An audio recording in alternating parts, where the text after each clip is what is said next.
sleep, and I ain't talking about no bedtime. The truth is not a Google search, you need to get your head right. The Greek goddess of illusion was called Media, and I'm not a coincidence theorist, I look for thread lines. Smashing every deadline, no longer smashing red wine. Though I can hear the bells chime, it feels like the end times.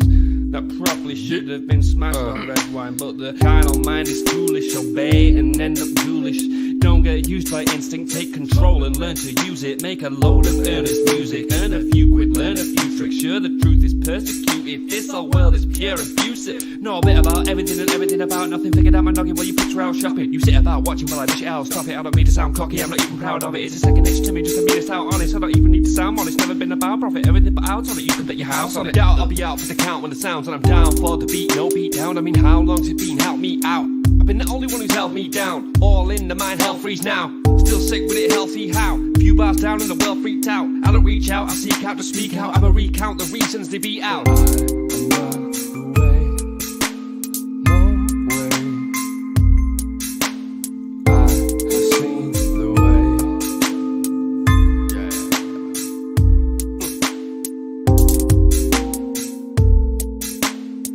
Speak, repeat, there's no way.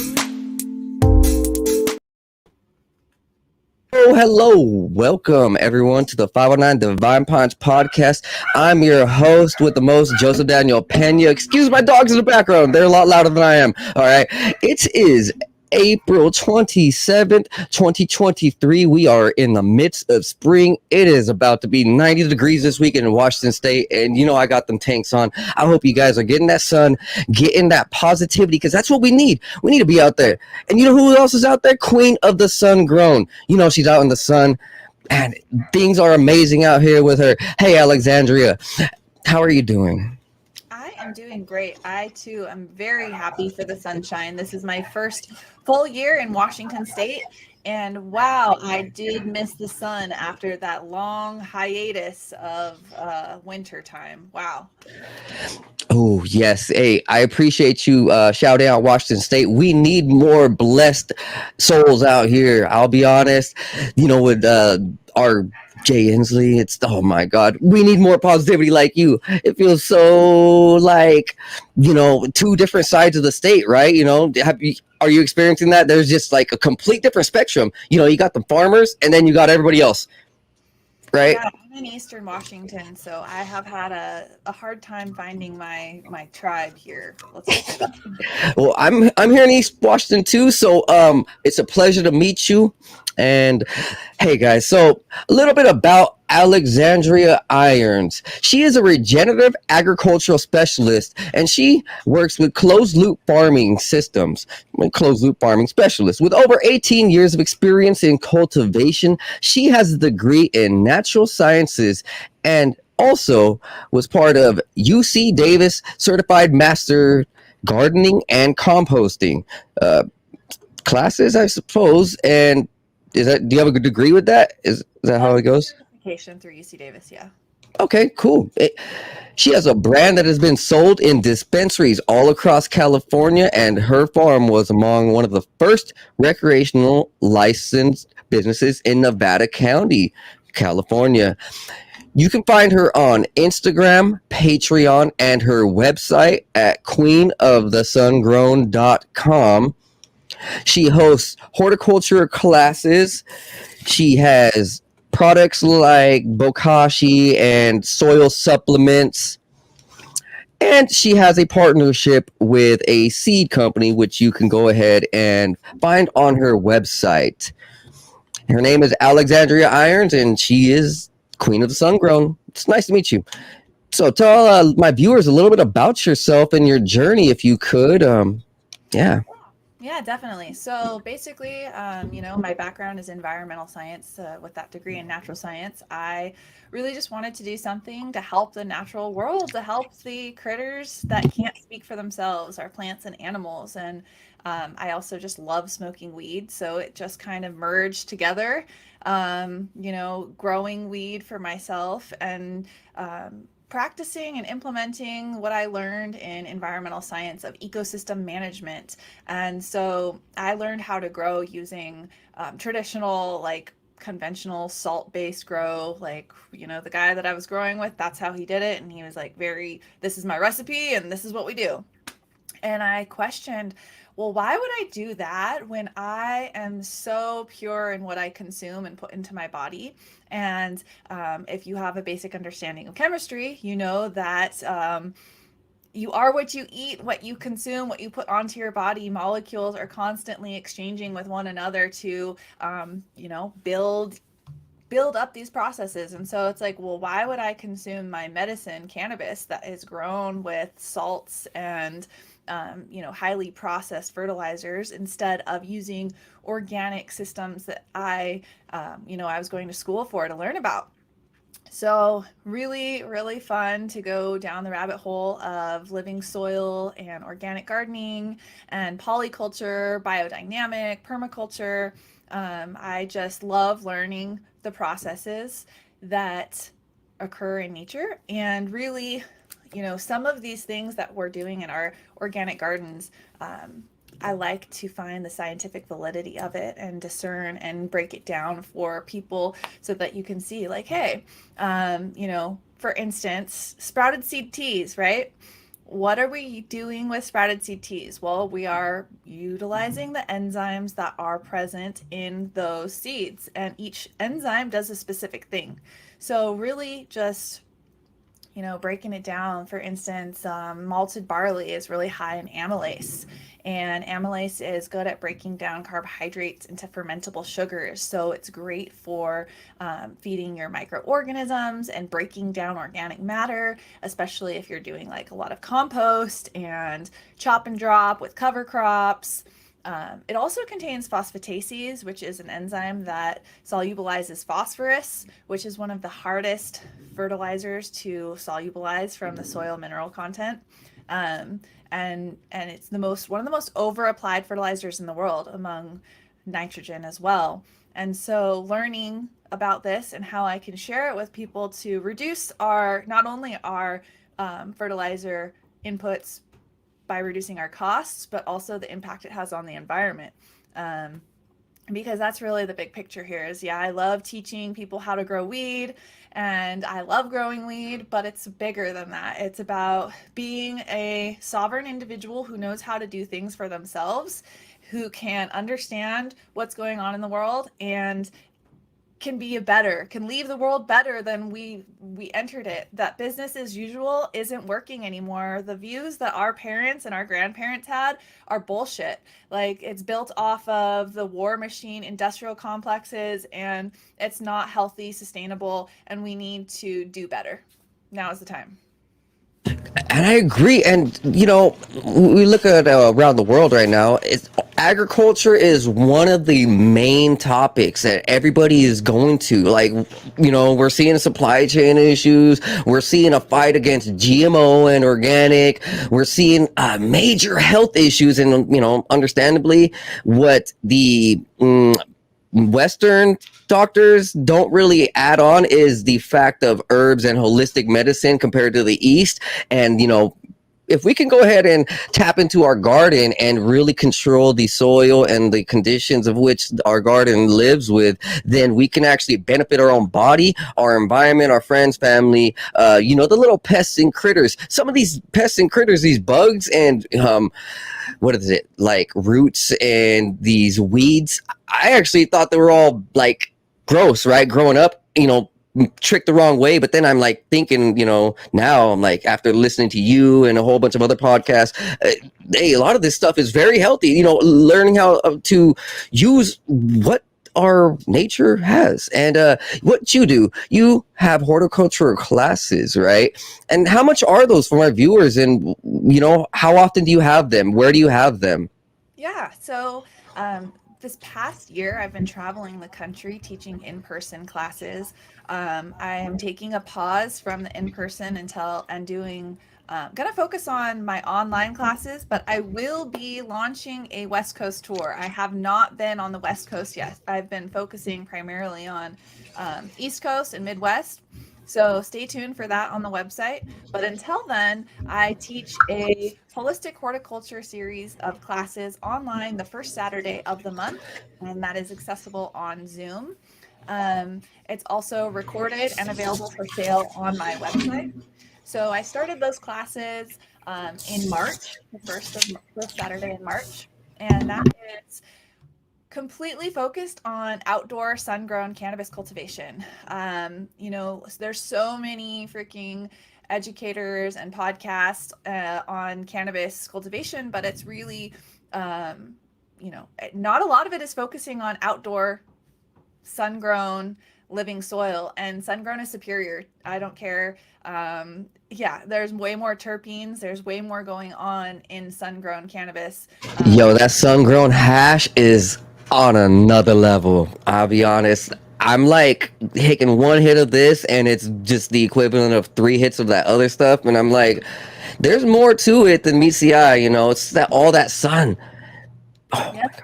Yeah, I mean, the entourage effect is real. It is the combination of different alkaloids in the cannabis. It's not just THC, it's terpenes and secondary metabolites. And what are those? Secondary metabolites are produced by a plant in response to the environment, whether it's other pests or microorganisms, or even other plants can increase terpenes. And so that's why incorporating polyculture, permaculture, and doing things outside the way nature intended is going to give you that robust, full spectrum entourage effect, which is lacking in indoor, especially in hydroponic, like rock wool, just dead.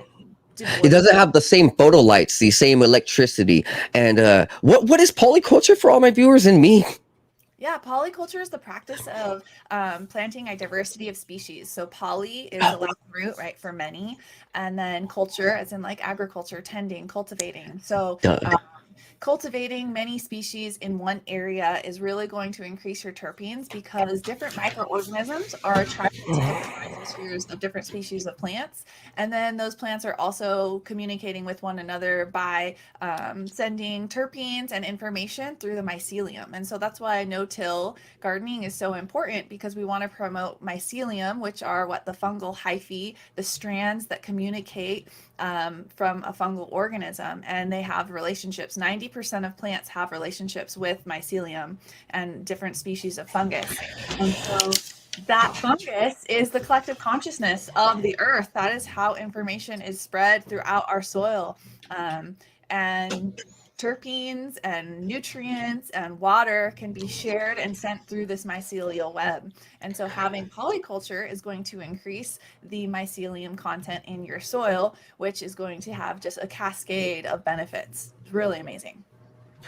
Yes, I've been hearing a lot about that, and how our mycelium network, or this fungi network beneath us, actually has its own language, and it sends signals all to different plants, trees, and lets pests know, hey, go over here. It needs a little bit of bees. Like, hey, we need you over here.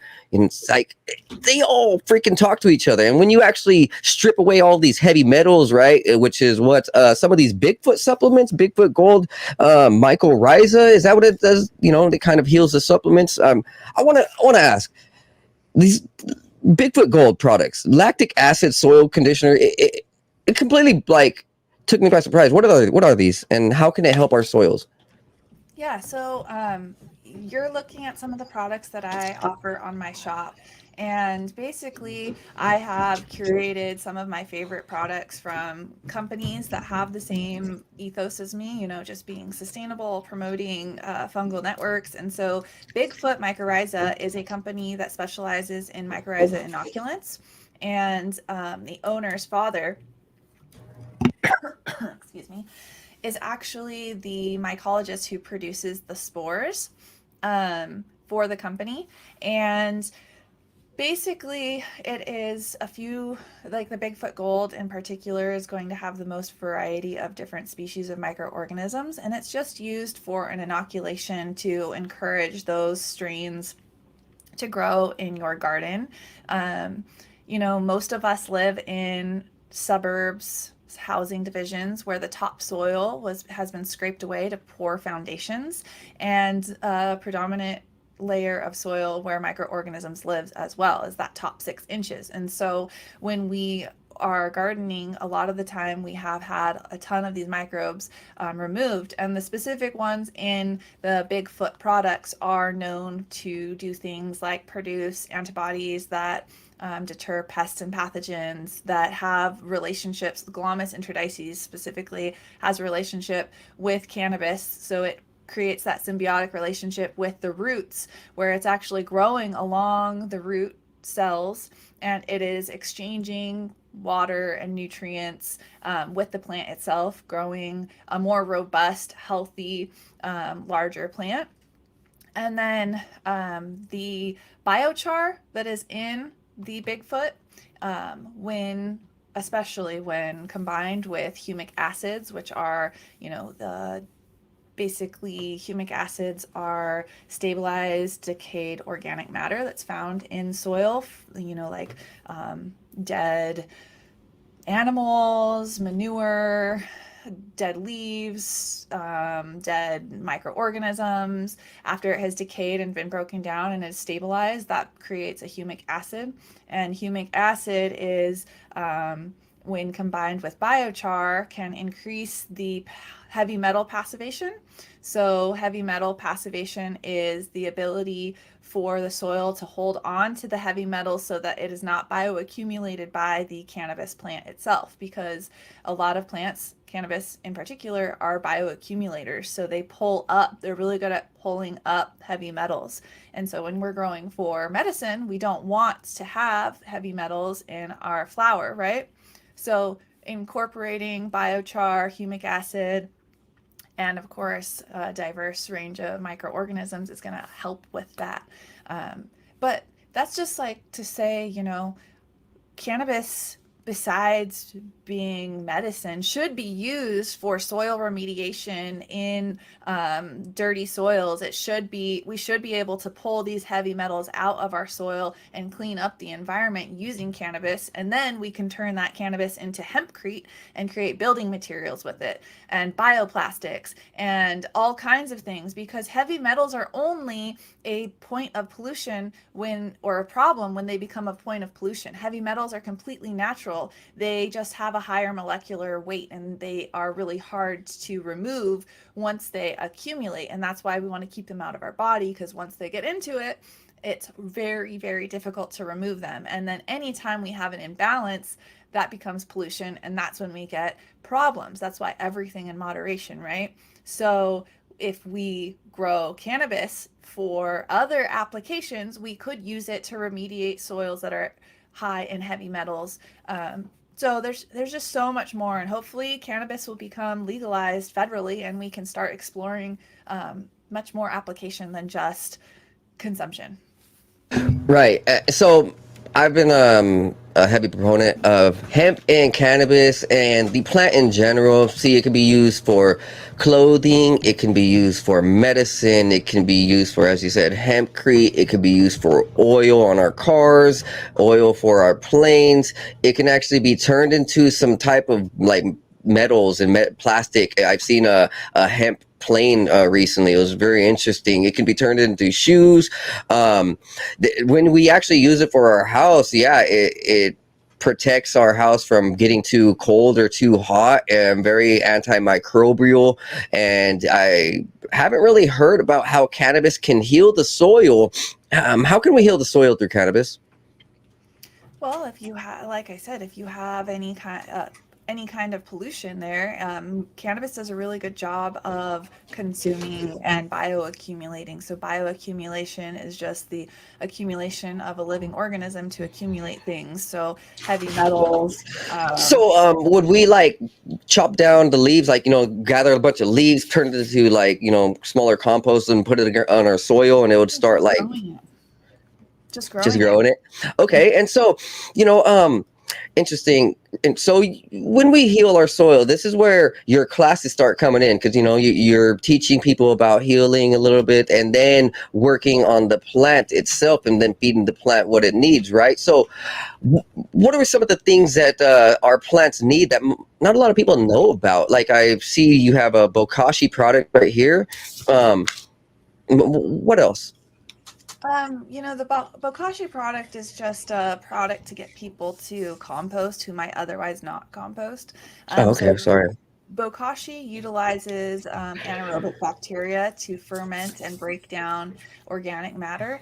So that's like my life's mission is to get more people to compost. 40% of our landfills could be composted at home. And so we could have a significant impact on methane and toxic leachate in our waterways and our cities by composting at home. And so if you don't have the space for a big compost pile or you don't want to do worms, you can use bokashi to compost using lactic acid and anaerobic bacteria. So you just use that inoculated grain and you would sprinkle it over your like kitchen scraps in a sealed 5-gallon bucket, and in 4 to 6 weeks it would be turned into compost that you could use as fertilizer on your plants.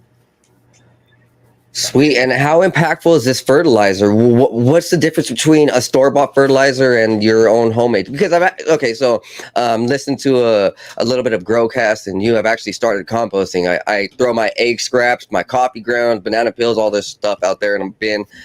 I'm not even anywhere close to like having it finished, but yeah, it's gonna take some minute. But I'm inspired, and I understand that all the organic matter in there is probably way healthier for my plant than like store bought. You know what? It depends on what you put into it, right? And Well, of course, organic. For all my viewers, I always say buy organic and save the planet. No GMO. That gotta go. Yep, there we go. What you put into it is what you get out of it. And so I think it's funny as I teach these classes, I'm focusing on how to reduce your costs by making your own things. So not only, are we making healthier inputs, we're reducing our carbon footprint, we're reducing our costs. And people forget that sustainability also includes you, the farmer, the grower, the cultivator. Sustainability isn't just about your impact on the environment. It's the impact it has on your life and your community. It's not just about you, the environment, but also the people surrounding you and the businesses surrounding you. So you can create high quality compost at home that's going to be full of humic acids, right? Which is going to do a plethora of things besides passivating heavy metals.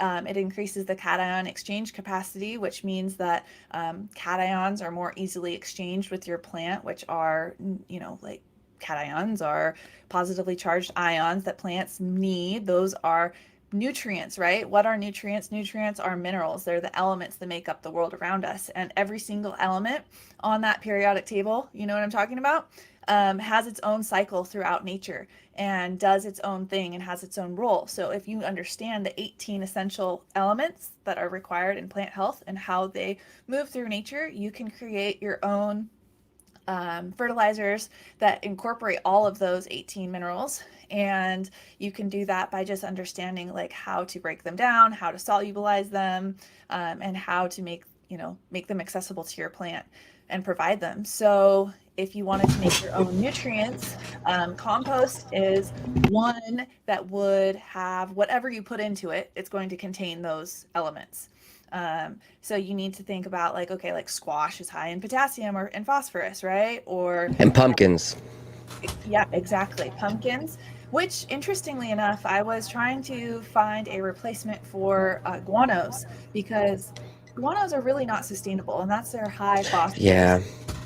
And you're mining in caves and removing the seabird guano and bat It's very guano. unhealthy and bad for the bats too.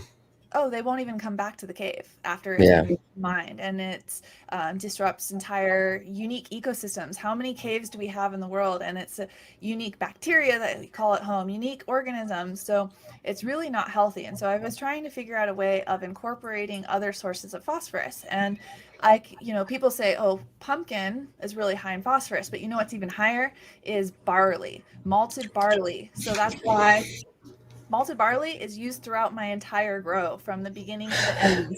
So I'm actually sponsored by boomerboost.com, and they have a one-of-a-kind seed that was grown from an ancient Italian or Roman forestry. They found, like, deep in the soil, they found seeds still of this heirloom ancient barley, and the barley is probably 300, 400% stronger because of, they use I think it's what, electrolysis or electro grow. They stimulate it with electrocharge, shock, electroculture shock, right? And so they supercharge it, super grow it in also terra preta soil, I believe. So it's completely insane on the quality. I should probably get you linked up with, if you're interested.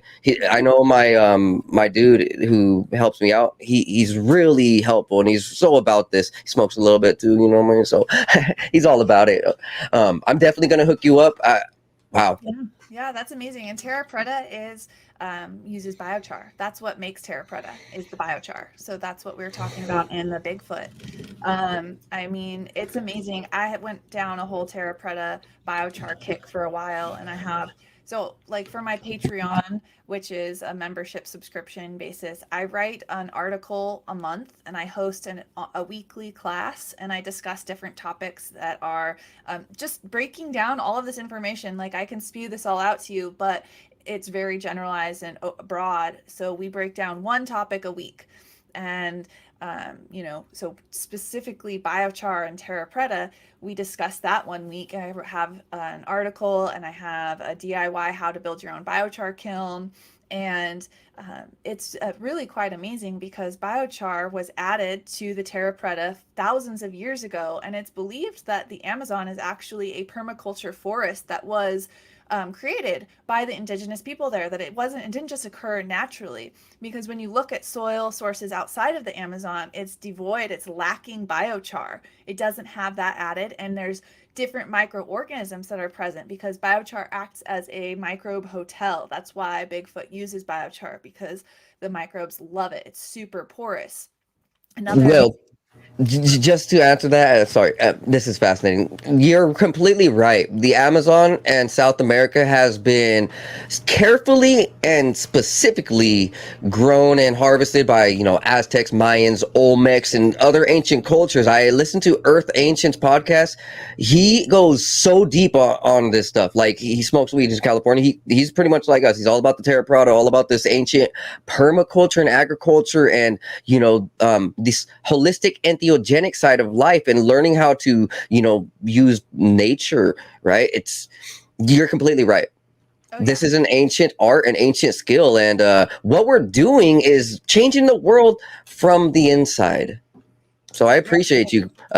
This is amazing information. You're actually helping me realize that I am on the right track. And for all my viewers out there who are wondering, like, people have been hitting me up, hey, I'm kind of gardening. What should I do? This, that, it's like, hey, this conversation kind of gives people that spirit, like, hey, it's a little bit more than just getting out there and being a gardener. No, this is who we are. And this is how life has been for a long time. Well, and it has a direct correlation to our health. Cannabis cultivation, any kind of cultivation, directly correlates to improved mood. The same bacteria, soil-dwelling bacteria that protect our plants, like Bacillus subtilis, from pathogens like powdery mildew and botrytis and stuff. Trichoderma also helps protect your plant against those as well. That's why. Bacillus, though, is the same bacteria that's in our guts, and that is responsible for, serotonin, dopamine. And so we have this disconnect because we haven't been gardening. We have been devoid of bacteria. We have been so antimicrobial.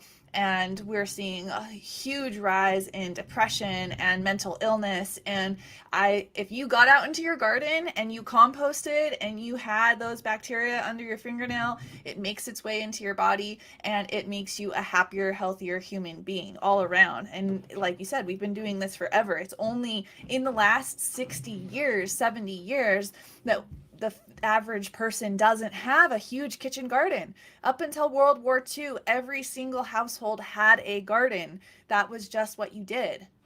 And now we don't. And now look at how much mental health and all these health problems, besides mental health. I mean, what we eat is devoid of nutrients. It's lacking nutrition. And our health is just, as a society, we're sick. Yes, indeed. Actually, so to dial it back a little further, this happened in the 1800s when the government started moving everybody out of the farmlands, out of the country lands, and putting them into smaller cities. I forgot the actual law name, but there's a act that they did, and we started seeing more industrialization. The more city, gatherings, right? And yeah, if we take ourselves out of the farmland, we're gonna strip ourselves out of the nutrients. See, I actually was in the National Guard for chemical, biological, radiological, nuclear studies, and my dude, who is my drill sergeant, man, this dude put me on game. Like, he's like, hey, you guys really want to know what's up? All right. So the foods that we see when they're tainted by these GMOs, so the nutrient count is so diminished. Like the vitamin C's that we get in organic is way up here, and the vitamin C we get in GMO is way down here. But then it goes into like the alkaloids, right? And when all these different terpenes, right? They're stripped, completely destroyed. Not even that, but the cellular walls, when it's radiated soil, when the soil's really toxic, when we see all these planes and all this junk get poured in our cities, yeah, the cellular walls actually aren't even responsive to light or electricity. They're actually like stunted. They're closed. It doesn't allow for open energy within the plant. It's actually just very stagnant, right? It completely destroys the electricity inside of us when we take these products. It actually like turns us into negative, as you were talking about positive ions. Yeah, it pretty much puts like complete negative ions inside of us and like turns us into a dark magnet, right? For evil. But really, the last 70 years, as you also said, like more and more, we've been seeing these sicknesses and diseases. I completely talk about the 100-year fight against the Rockefeller holistic medicine war, in which they tried to like completely take away nutrients and theogenics and completely put us on pharmaceuticals, oil-based, petrol-based products, really flip upside down our understanding of life. And with that, really comes this lost body, lost soul, and that's what we are here for. We try to revive on the 509 Divine Pines Network, and Queen of the Sun Grown, you're part of it. We're part of the revival. As we know, look, I'm not even going to get biblical, but we know that in the Bible it specifically says, like, if you don't farm, you're not really contributing to society. If you're not out there in the soil and taking care of your land and actually doing what God asked us to do, just like grow some barley and stuff, you're not really like living. Like literally your soul is like at a complete different spectrum of where earth is. It's like fighting against it, right? And that's where we see like all of these sicknesses, right? If okay, let's just say all of the bacteria and all these little bugs and birds and animals, plants, and they read us, which I believe they do, and they'll send little electrical signals. If we're out there just ignorant of life and like, I don't need to grow, F life, what do you think all the rest of the plants and life are doing? All the bugs, the trees are like, we don't need this dude, get him sick. You know what I mean? Just to joke around a little bit about that. But hey, that's the truth of it. We're seeing this over the last 70 to 150 years specifically. We're seeing two sides of reality. And not to get too much on this, I want to bring it back home a little bit. So you said you're in Washington State now. Can we get a little bit of understanding on how the soils are different? You work with sun-grown soil. You've been out there in California and you've been to different places. So over here in Washington State, I know the soil is a little bit different. Like, do you significantly find a change in the terpenes and the soil conditions in every different state you go? Just for my viewers, you know what I mean? Like, how can you express that? Is it very different, or is it kind of the same everywhere? No.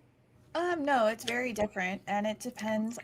It's not even different from state, because what are states? That's a made up thing, right? It's really different geological regions, and so you have to consider, as a holistic horticulture gardener, I guess I examine interdisciplinary interdisciplinary avenues. So considering the geology of your location. So for like Eastern Washington, we have, the flooding, that wiped away all of the soils. And so there's completely different than compared to like where I was at the foothills of the Central Valley, where it was some of the most robust agricultural soils in the world. I mean, that's like where sixth best economy in the world, and a huge portion of that is from agriculture because of the sea life and accumulation of minerals in that soil. And so your soil, and it depends on everywhere you live. So like I'm close to a lot of glaciers though too. So glacial deposits have a ton of minerals as well, which, I mean, look, you go buy glacial rock dust to add into your soil. So it's really it's very different according to the geology of your region. And so trying to figure out the parent material, like, okay, what kind of rocks are there? Is this basalt rocks, or what kind of volcanic activity happened here? Was there glacial activity? That's going to give you a little bit of inference into your soil type. And then you can do simple tests on your soil at home. And so like with where I'm at, I've never lived in a neighborhood before until now. And so I have very poor soil. And I'm growing in containers because I'm in a neighborhood. This is the first time I've ever lived not in a property. And so I was able to grow in California, 17 acres, plant right out there in the ground, really rich, loamy, high clay soil. And then here it's rocky, lacking a lot of organic matter. So I'm just having to build it up. And anybody who's interested, you can take one of my holistic horticulture classes and I will help you figure that out. That's what basically the whole first class is. Start your sun-grown garden today. And we break up the soil science of how you identify your soil texture, structure, porosity, the water flow. I mean, all of these things can be figured out by just doing a few simple tests. It doesn't have to cost a lot of money. It just takes a little bit of effort to read, feel the soil. I mean, humans are so good at finding patterns and recognizing things. There's whole studies on all of these topics that we can just use our eyes, our feel, our sense of feel, all of our senses, right, to discern these things to best grow and cultivate in them. So it's definitely been a struggle. California, I had amazing crops and was able to grow year round. But here, it's cold and I'm in a neighborhood. So my topsoil was scraped away and it's very shallow. But that's not to say every region has different microclimates. I mean, there's so many grapes are grown and wheat is grown in Washington and apples. But it's all, all different areas and different microclimates and different techniques that are being used. So it really just depends. Yeah, that's interesting. So heading into the future, let's just say with the way that supply chains and food prices, all that crap is going, it would probably be best to look for maybe a place, a house, or maybe somewhere, a farmland that's great with soil. Just hypothetically, right, for all my viewers at home. Like we're discussing, we need to be out in farmland. I actually know that like a lot of people are contact me like, hey man, I'm really interested in now gardening. Literally I was hit up at the gym like, hey man, can you help me out? Hey, I'm thinking about doing this, that. I was like, dude, all right, I'm at the gym, but sure, cool, let's go ahead and talk about it. And it's nice to know people don't really think about that, right? They're just like, okay, let's just go out there and farm, but you have to understand your environment. And if you can put yourself in a better environment, like right by a river, right by these glacial deposits, for sure set yourself up in one, the perfect place, right? But you can build up any soil, and that should also be the thing, is that you can make it better, and it might just take a little bit more work. So for instance, like if you are lacking organic matter, what does that mean? That means that you don't have a lot of decaying things in it. So what can you do? You can build up your soil by bringing in organic matter, straw bales and compost and manure and cover crop. I was actually thinking about getting pine mulch. How's that? Yeah, sure. I mean, whatever you have accessible, any kind of organic matter is better than none. I mean, the only things that you need to watch out for are like black walnut and black cherry because they produce allelochemicals that act as an herbicide and limit plant growth. So when you're Oh, adding mulches, that's really all you need to be wary of. Also, spraying. Like if it's treated wood mulch, you don't really want to do that, right? You want untreated. so you're saying you don't want cannabis plants around black cherry plants? No. Okay. Yeah, there's a lot of cherry trees around here. Like literally in Washington State, you know that there's a lot of cherries, right? Yeah. So that's good. That's good to know for all my viewers out there. Because yeah, I mean, I've even had some people say, hey, my family owns a farm, blah blah blah, what can we do with it? I'm like, all right, this is cool. Okay, let's talk with them. And this is nice to know. I barely have started getting into like the real sciences of growing. I'm not really deep with it as much as you are, but I'm learning so much, and I'm able to utilize this, right?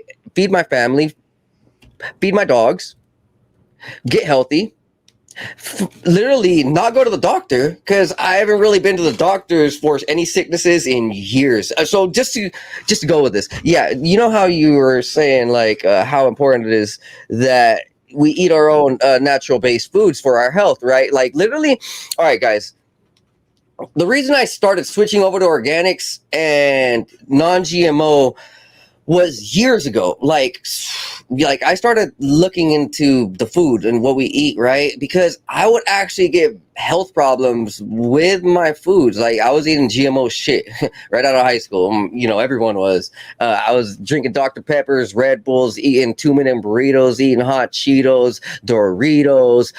Name it. You can name it. I ate it, man. Literally. And it was junk. I would, be at night. I'd be like, man, why does my stomach feel like inverted? Why is my brain hurt? Why am I getting migraines? Why is my like skin feel a little off? And it would be like an hour or two after I'd eat these things, and maybe it was a little bit because I had 13 shots because of the National Guard military and all their freaking poison shots. You know what I mean? Kind of gave me a little bit of sickness, but whatever. It could be the mix of both, which it is, and that's why I'm talking about it. So I started looking into these organic foods, and literally once I started eating organic food, once I started eating my own natural food from outside, like literally getting tomatoes from the garden fresh, just boom, so juicy, so tasty, like literally I felt like my hydration restore. Like I'm like, this is interesting.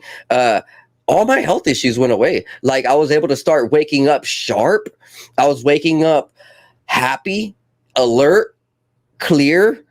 I wouldn't be so bipolar, when people would like, bring to me situations that I didn't like, I wouldn't be so mad or like so dramatic, everything was kind of under control. And, you see in society, yes, this is one of the things that we talk about. Like there is a lot of health issues. There's a lot of psychological issues. We see a lot of cancers, diabetes. We see literally almost every part of the body now like have these weird issues that I don't think happened 200 years ago. Absolutely not. And it's literally because of the food. Now look at it. So GMO, this is for my viewers. GMO means genetically modified organism. We are a natural organism. If we start adding all these genetically modified organisms that have all these artificial non-natural substances going a different way than our organic processes, our body is not going to be able to mesh. It's not going to be able to grow. Literally, like it creates this fungal network inside of us. Like some people even think that there's graphene inside of these foods. Oh my god. And uh it's going to be able to like oh, I don't know what happened to Queen of the Sun growing. Like okay, she's back, thank God. Those foods are literally creating a network inside of us that is not natural. Like plastics, there's plastics found in these foods. There's metals that are in these foods that don't belong in our body. it's creating sicknesses, guys. I know I have a lot of people out there that are, fighting sicknesses. Like I'm the dichotomy between her calm professionalism and your unhinged ranting is sending me. Okay, that's cool. Hey, right. So yeah, this is about, the fight for humanity, right? All these foods, they're literally destroying us, and creating this network inside of our body that is not natural. And, when we come back to these natural substances, we thrive, or we glow, we have strength. Like literally at the gym, I have strength like never before. And it's, because I'm on natural stuff. All right, Queen, you are back. Hey, so let's go ahead and talk about what is this beneficial bacteria. So what is it made out of? That from Bigfoot gold, and yeah, what is it made out of? Bigfoot Gold is just one of the products that Bigfoot Mycorrhiza produces. It's just got a variety of microorganisms in it that have been scientifically proven to increase nutrient uptake and cycling, as well as protect your plants from pathogens and pests. So really incorporating as many diversity in microorganism species is most ideal. Again, it's like diversity, goes back to that polyculture, goes back to increasing terpenes and protecting yourself, your immunity. It's funny with this whole like COVID thing. Everyone's like antibacterial this and, taking antibiotics and washing their hands with the, like antibacterial soaps and alcohols and things like that. And we forget that bacteria actually kill viruses. Bacteria are our first line of defense that are going to protect us, and it's the same with your plants. So ensuring that they have those beneficial bacteria, it's like one of the analogies I use with my class is like, think about if you're in a room full of people that are like good guys and they're all helping each other, and then a bad guy comes in and he tries to like rob one of your friends, everyone there is going to defend him, right? They're going to be like, no, man, what are you doing? Like, stopping it. But if you go into a room where there's a bunch of bad guys and you're like the one good guy, and then you get jumped, like, no one's going to have your back. No one's going to help you. And so that's what I kind of like try to say with your microbes. You want to have a huge variety of good ones so that when the bad ones like fusarium, root rot and botrytis, bud rot come in, you have this microbiome filled with beneficial guys who can outcompete and kill off any pathogens or pests. So. It's funny that you mentioned this whole COVID thing, because literally, okay, 5 to 7, 8 years ago, I was a germaphobe. When I was eating that GMO stuff, it would send me in this loop to constantly wash my hands. I had health issues like that. Like I would wash my hands like 100 times a day. I was like, OCD with that shit. And now, nah, like now that I'm on organic, my mind and body is like, wait, I need those bacteria. I need all that natural stuff that the earth and the world gives to me. Yeah. So to go ahead and start getting into the ending, because we're about close to an hour, and I know that we're only scheduled for that. I appreciate this. We will have you back on again, but let's go ahead and talk about any future plans and what you got going on. Yeah, definitely. So I just launched my own podcast as well. So that's at queenofthesungrown.com, or my YouTube channel. It's on Spotify and all of the things. It's called Sungrown. And I'm really focusing on talking to legacy cultivators that I grew with in Northern California, and people that I've met along my journey that are promoting the same practices as me. If your listeners aren't familiar, there has been a huge decrease in the cannabis market in these, especially California. All of these legacy growers are getting pushed out by multi-state operators and corporate companies that produce low quality cannabis but have the money to pay the taxes and high fees that it takes to play in the game. And so I really want to highlight the struggle and the journey and the amazing benefits that these farmers are providing and what they're doing out there on these farms in NorCal. So you can listen more. My first episode was with Purple Caper, the breeder from Northern California. He's been breeding for 30 years. And then I am teaching, like I said, those holistic horticulture classes. My next one is not this Saturday, but the following. So that is live, and you can, I can give you a discount. 509 Divine can get your listeners 15% off. And it's all on integrated pest management. So in IPM is basically like the plan that you have in place to prevent pests and then how to treat them organically. And so I don't want you to go to that bottle of pesticides. Even if it is certified organic, there are so many other options. Biocontrols, again, we're going back to those microorganisms.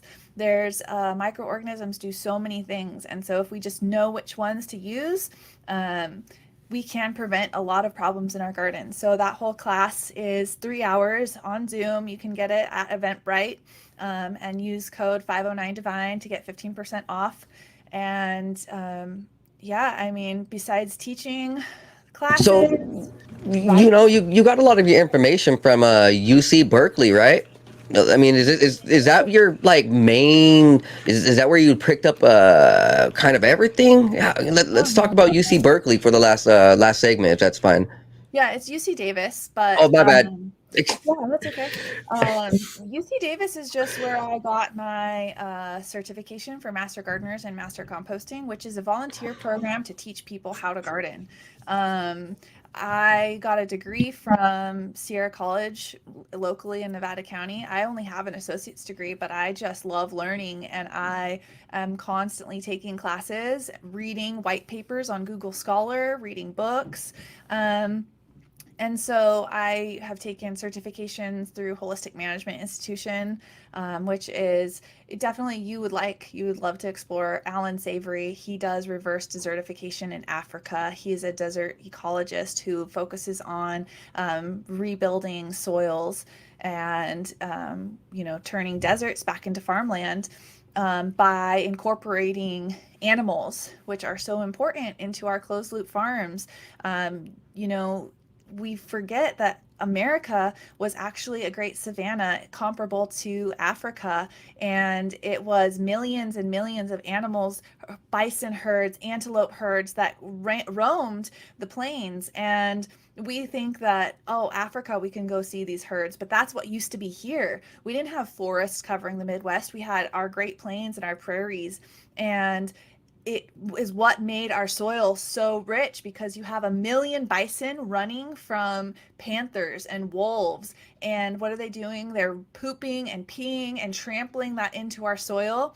And we've gotten rid of that all. And that's that organic matter that we're just removing.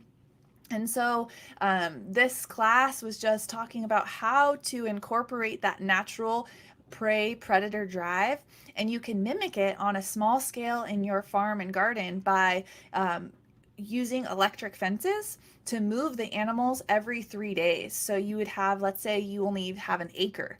You could use an electric fence to move the animals a 1/4 acre or a 1/3 acre, or whatever small portion, and keep them in a small area. Every other day, move them. So it does take a lot more work, but it's going to build up your soil. It's going to build up your farmland and incorporate that prey predator drive, rather than letting animals sit in a confined animal feeding lot like what we do in industrial agriculture, which they overeat, they graze it until it's bare, and it becomes devoid, and it's not healthy. And then the manure builds up and it becomes toxic, and it's not incorporated into the soil again. So I have pulled my knowledge from a variety of studying. I'm on a knowledge quest. I want to know everything. Um, so just, and a lot of my members, subscribers on Patreon will just ask me something, and if I don't know it, then that's a quest right there. Okay, hey, let me figure out everything I can about this, and then I will write a paper on it and I'll teach a class. Let's do it. Let's figure it out and learn together, because that's the best way. Community and collaboration, to achieve our highest potential, really. And so, people could also reach out on Instagram. Do you have Twitter? Like, is it only Patreon? Because, like, I know Patreon, not a lot of people, can pay. How much is it I per month? have different levels. So I have $5 a month, which is just a basic to get in and read the articles and ask me questions. I have $10 a month, which gets you into a weekly hour long, 2 weekly hour long classes. So Monday, I started a Mycology Monday, where it's all things Ooh. mushroom cultivation. And then Tuesday night is cannabis cultivation. So you get 2 classes a week for the $10, as well as access to my Discord server, which is organized according to fungi, fauna, and flora. And you can put your plant or homestead questions, ferments, whatever into that. And there's a big group of, 200 people on there that are talking and exchanging information. And then I have a $50 a month tier that includes the Holistic Horticulture series of classes. So those are $69 on Eventbrite, but if you sign up for the monthly, it's $50. So you save, like almost 20 bucks. And those classes are, like I said, 3 hours. I spend like a month preparing for them. They include a ton of resources. I write an ebook for every class. There's recipes, there's organized schedules, coupons, free product. It just depends on the class. So, like, I'm really trying to get Arbico Organics to sponsor my IPM class so that I can give out some beneficial fungi and stuff like that.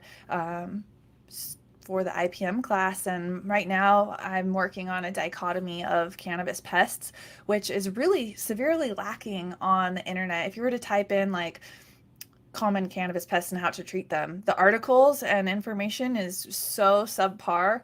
There's tons The of, only thing I know is aphids. yeah, well, there's so many pests. So you're right. Google only provided me with aphids. Yeah.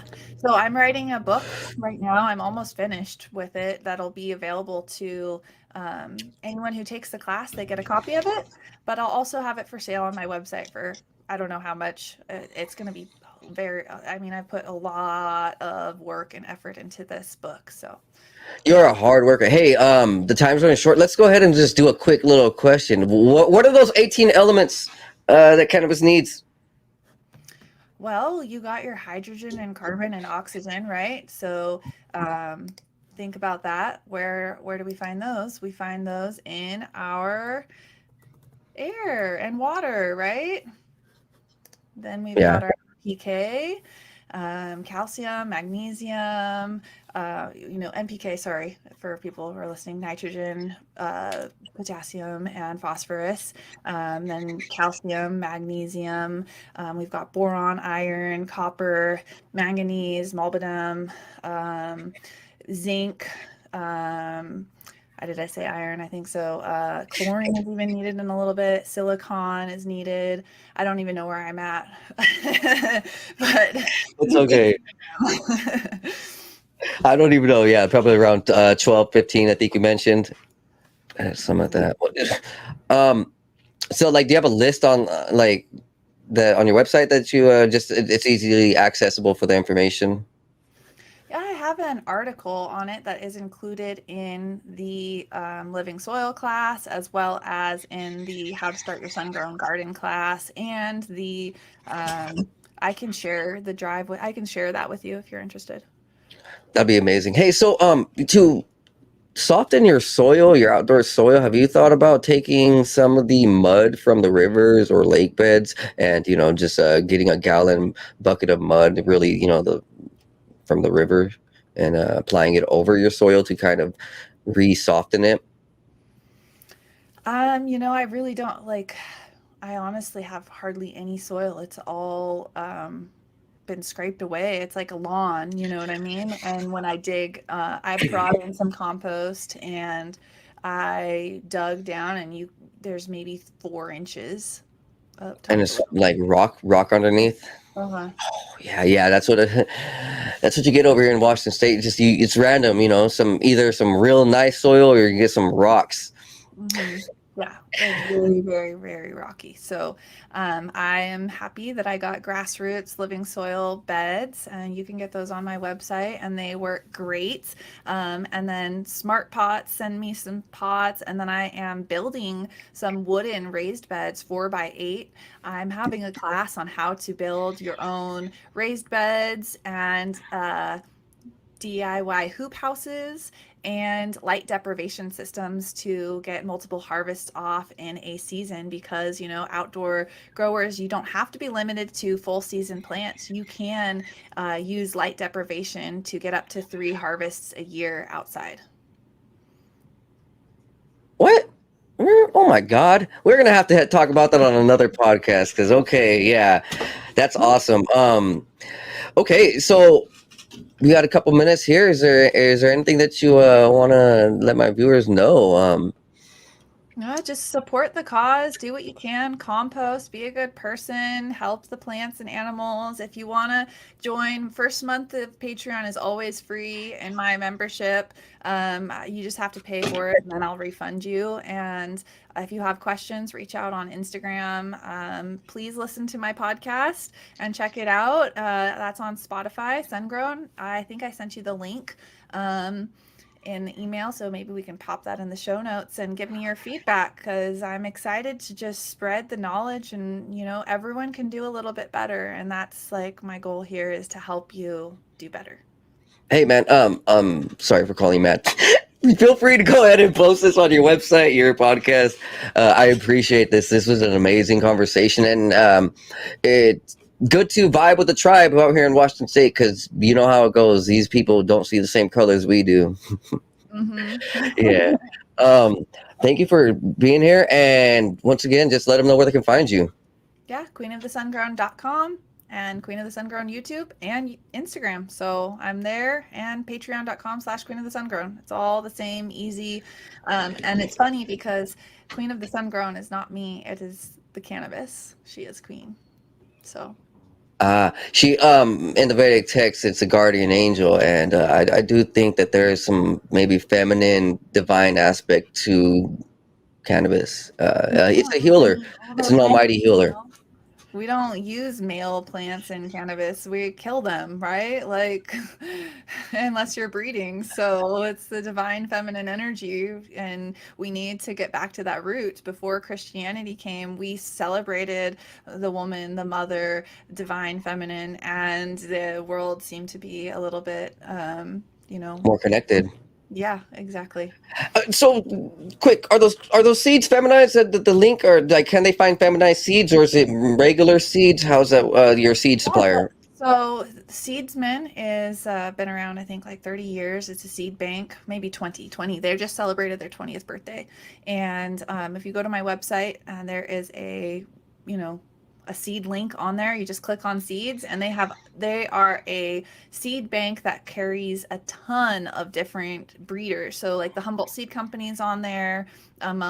They do have their own seeds as well, and all different kinds: feminized, autoflower, regular, anything that you can think of, you can find on Seedsman. So just go to my website, queenofthesungrown.com, and click on the seeds link, and anything that you find there is great. And I also write articles for them, so check out their blog section, and you can see some of my work that I put up there. Yes, I will do that, and all my listeners, go do that too, because it is spring and summer, and you want that gas. Hey, thank you, Alexandria. Be blessed and be high. I will see you next time on the 509 Divine Pines podcast. All right, thank you. Bye. All right, guys. Hey, so I'm going to take a quick break and then run a hour of news. Let's do this thing.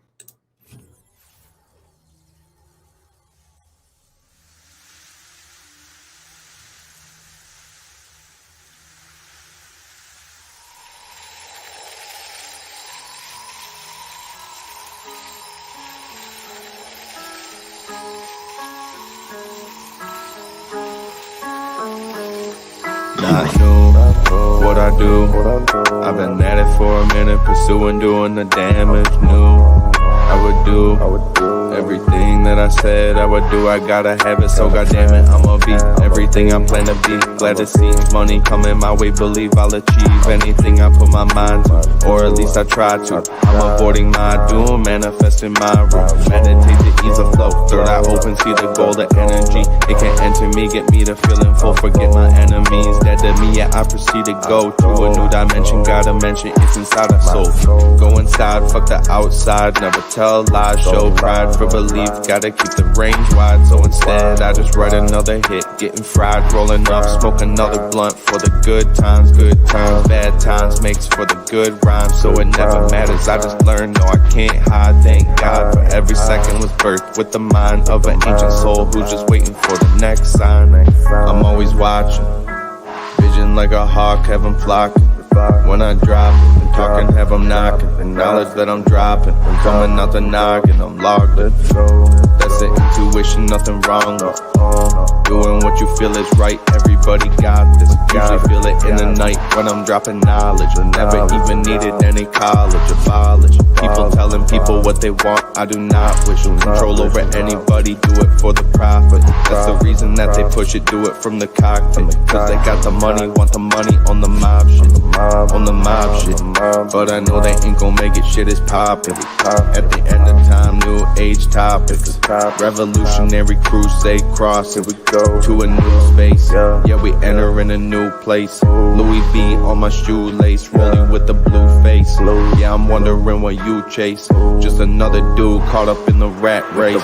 Moving my pace, lot of people looking at me sideways. I chase future preparations, gotta go through my face till I feel ready to rearrange it. Happen on a daily basis, tripping oasis. When so many people that I can't see through their faces and touch, so I'm reading minds, feel like I'm evasive, persuasive. Cause I feel the vibe, manipulation, I'm patient. Yeah, I feel the vibe, then work to change it. Manifestation, blessings is what I'm chasing. Quantum physics, I'm about to take the time and rearrange it. I play with reality, can't feel like I'm basic. Most people shut it down, don't wanna embrace it. Replacing knowledge. Hey, welcome back, my dear friends. So, oh my God, Larry, did you guys see what's up with that Tucker Carlson stuff? You know, Tucker Carlson has been kicked off Fox, right? Well, this article was kind of brushed under the rug around Easter. So Tucker Carlson got caught up with some texts earlier in Donald Trump's campaign. Carlson was stating, I hate him passionately. We are very close to being able to ignore Trump most nights. I truly can't wait. I spent 4 years defending his policies, and I'm, wait. So he then switches up his words eventually after being, questioned. They're like, hey man, why do you hate Trump? This isn't the right move, blah, blah, blah, right? So Tucker then switches up. He's like, let's see. I spent 4 years defending his policies, and I'm going to defend them tonight. And actually, I'm a pretty straightforward. I love Trump. Like, as a person, I think Trump is funny and insightful. Yeah. And I said this to Trump when he called me, about all those, all wounded about those texts. That was a moment in time where I was absolutely infuriated. So he sent a whole bunch of very rude remarks about Trump through private texts, which were leaked. So Tucker Carlson was pissed that they were leaked, first and foremost. And, it could be a part of the lawsuit brought against Fox by Dominion Voting Systems, which is suing the conservative media giant for $1.6 billion, alleging the media company knowingly aired false claims made by Trump and his aides during the 2020 election. So, but I mean, what about the freaking crap with Obama and Clinton and all them and Biden? It's a big shit show. Tucker Carlson got caught in the mix. And he doesn't like anything what's going on by any of them. Moving forward, who else doesn't like what's going on? Montana Republicans are punishing a trans lawmaker, Zoe Zephyr, for criticizing their anti-trans bill. Look at this demon. What is that? Throw them up. Lock away the key. They're freaking after the kids. They're after your kids. Do not even freaking doubt it. Look, because she's criticizing a bill that would ban gender affirming care for minors. So she's like, no, I want the minors to be trans. That's Zoe Zephyr for you guys. In Montana doesn't like her. So she was actually barred from the floor. She has limited participation in House bills to a remote vote. So, like, she's still part of it. It's just that she's not allowed on the floor. She's not actually allowed in the building. Yeah, hey, Montana don't play that shit. Montana just banned TikTok, right? Right? They're looking after their citizens. Hey, yeah, if you're going after the minors and you're going after the kids, 8-year-old, 10-year-olds, 12-year-olds, saying, hey, you can get a sex change too without the permission of your parents. Yeah, that's a little fucky. Get out of here. So continuing forward from the dailymail.com, the Nazis were wrongfully accused of torching Caligula's pleasure boats, and it was U.S. artillery that destroyed them while shelling the Germans, archaeologists claim. So the pleasure boats are like whorehouses or prostitution ships, pleasure ships, what they call them. The Nazis were wrongfully accused of torching pleasure boats belonging to Roman Emperor Caligula, and instead it was the U.S. So these these party boats had been around since 41 A.D. Wow. They were blazed with jewels, filled with ample baths, galleries, saloons, supplied with great variety of vines and fruit trees. So the boat must have been extravagant. Titanic went down, the Caligula went down. Of course, all the ancient boats of the past, they don't want you to know about Noah's Ark. They don't want you to actually find some of the remnants. And yeah, look, I'm being serious. Our ancient past, 100, 200, 300 years ago, they had bigger boats than you could imagine. The boats, like, yeah, they're barely getting bigger now with our technology, but in the ancient past, they were bigger, better. They knew what they were doing. Like, come on, think of Noah's Ark. You think that was a cheap boat? And that's real stuff. There was actually 13, 14, there was multiple arks found throughout history and scriptures and archaeological evidence, and, multiple different sites, multiple stories about different saviors, but they were all doing the same thing. They were listening to God, trying to save their population. Pretty interesting. I wonder what else the U.S. has destroyed that they blamed on other people. Well, this one is not from the U.S. though. From dailymail.com, Russian military plane bursts into flames and crashes into a lake in region bordering Finland. Man, these braces fucking up. They're messing with me, but it's all right. Ooh, yeah. Look at this. So we're watching a video right here. Yeah. The camera's trying to keep on. There we go. We're seeing it. Oh wow. Well, it doesn't really show it crashing into the lake. It shows it flying down, and you can see it clear. I mean, unless this is some of that unrecorded image from the new video game that's this ain't unrecorded. But look, bro, this is a plane. I guess it fell. This is real. Yeah. There's a lot of debate about videos being faked for propaganda, but no, this looks pretty real. Yeah, interesting. Moving forward, Wisdom Tree CEO says crypto is a natural evolution of ETF products. CEO John Steinberg discussed his company's to launch crypto wallet for trading tokenized real-world assets such as gold. Blockchain brings democratization to traditional finance. Democratization, sorry, I butchered that. He tells CoinDesk editor-in-chief Kevin Reynolds. Wow. So what we're looking for is what we can do to ETFs and what ETFs do to mutual funds. He said in a world where the blockchain enables investors to buy treasuries with additional functionality would have a great appeal to mainstream users, which is why the New York-based asset manager is preparing to launch a crypto wallet on the Apple Store in the second quarter of this year.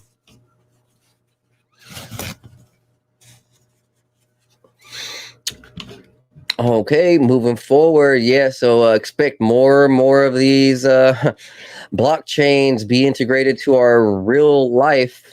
And, yep. So here's from BBC News: U.S. and South Korea agree key nuclear weapons deal. The U.S. and South Korea have secured a landmark deal to counter the North Korean nuclear threat. Washington has agreed to periodically deploy U.S. nuclear-armed submarines to South Korea and invite Seoul in its nuclear planning operations. In return, South Korea has agreed to not develop its own nuclear weapons. So I'm sure maybe on the back end also a different deal is like, that new Samsung factory, that $500 billion Samsung factory. Yeah, they're with South Korea too. So maybe Samsung has a role in submarines now. Interesting. Who knows? Maybe that's going to be revealed in the future. This is interesting. So America is going to start sending nuclear armory over to South Korea and have it stationed there. From BBC News, moving forward, Disney sues Florida Governor Ron DeSantis for organizing a campaign of government retaliation in a lawsuit. The new legal action sharply escalates the battle between the entertainment giant and the Republican politician. The two sides have been fighting since Disney criticized a state law banning discussion of sexual orientation or gender identity in primary schools. Why do you care about what is being taught in the schools? Stick to your amusement park. But they aren't. We know about all the allegations behind Disney and their sex trafficking, grooming. We know about just the weird origins of Mr. Nazi Walt Disney, him being an SS agent, and him literally being an enemy of the state from the start and creating an enemy of the state enterprise with their own freaking laws. The lawsuit came after state officials voted a development deal involving the firm's Florida theme park. Disney says Mr. DeSantis' steps to assert control over its operations threatened its business and violated its constitutional rights. It asked the court to undo the moves. Disney regrets it has to come to this, the company parks division said in the lawsuit. But having exhausted efforts to seek a resolution, the company is left with no choice but to file this lawsuit to protect its cast members, guests, and local development partners from a relentless campaign to weaponize government power against Disney in retaliation for expressing a political viewpoint unpopular with certain state officials. What do you mean? What political viewpoint? Are they talking about minors or sexual gender identity orientation?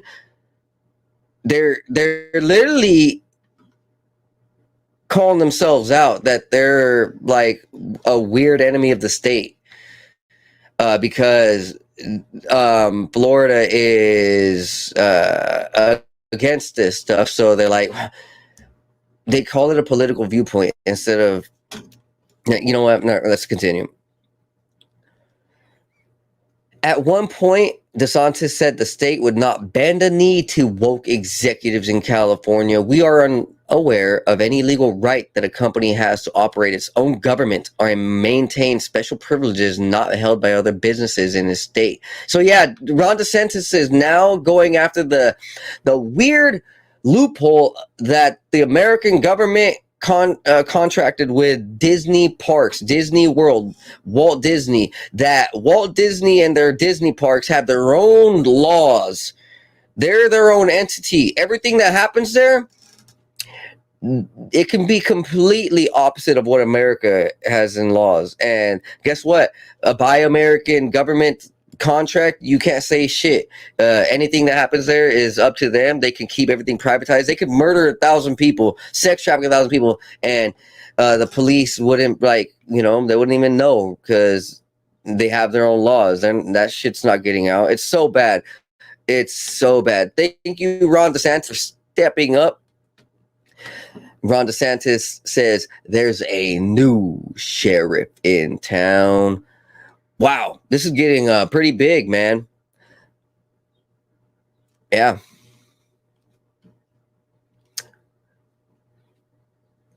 Okay.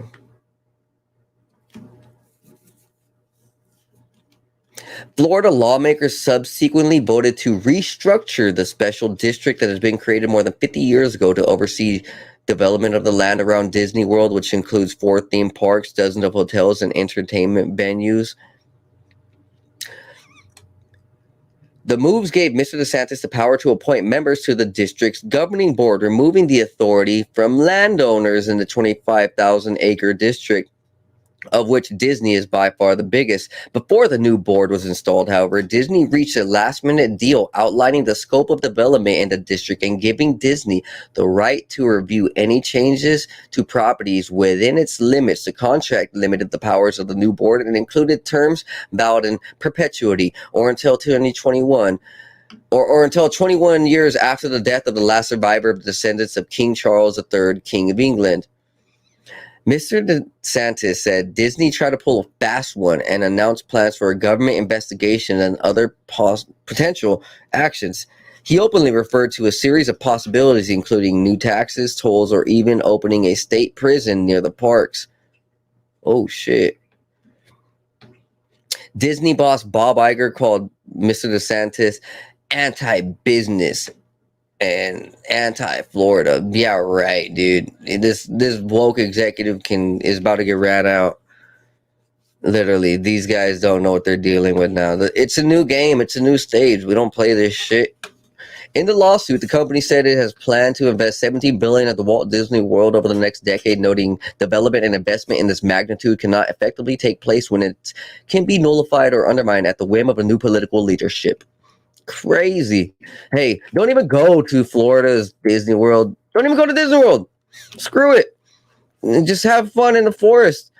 Sheesh, you can have 50 times more fun out there in the forest with your homies and families. Like, on God.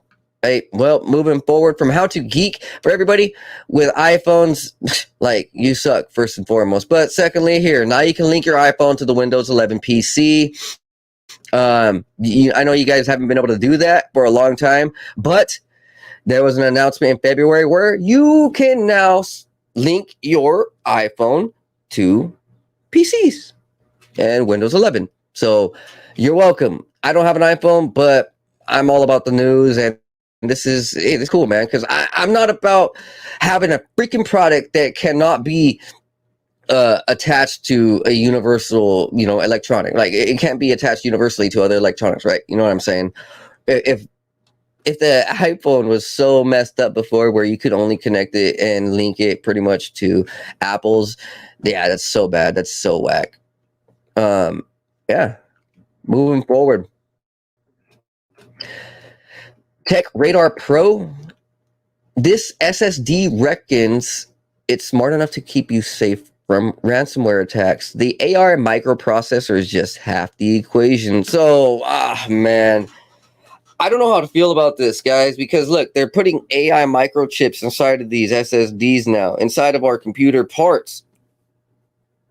Who's to say that pretty soon every single one of our computers is going to have its own AI, like, integrated within its processor to actually, right when you hit that startup, the AI bot's going to say, hey, did you brush your teeth today? Did you wipe your ass? Did you go walk your dog? You know what I mean? Oh my God. Who knows? I'm just playing around with the possible, possibilities. But it could also be a good thing. Who knows? Right, so they're saying it's going to help fight cybercrime and it's going to help ramp up security, but that's a double-edged sword. it could also, make people actually work harder, work faster. It could help out, people who are very integrated with, AI already, because it's been out for a little bit and people are like so in tune with it. They're using it for music. They're using it for art.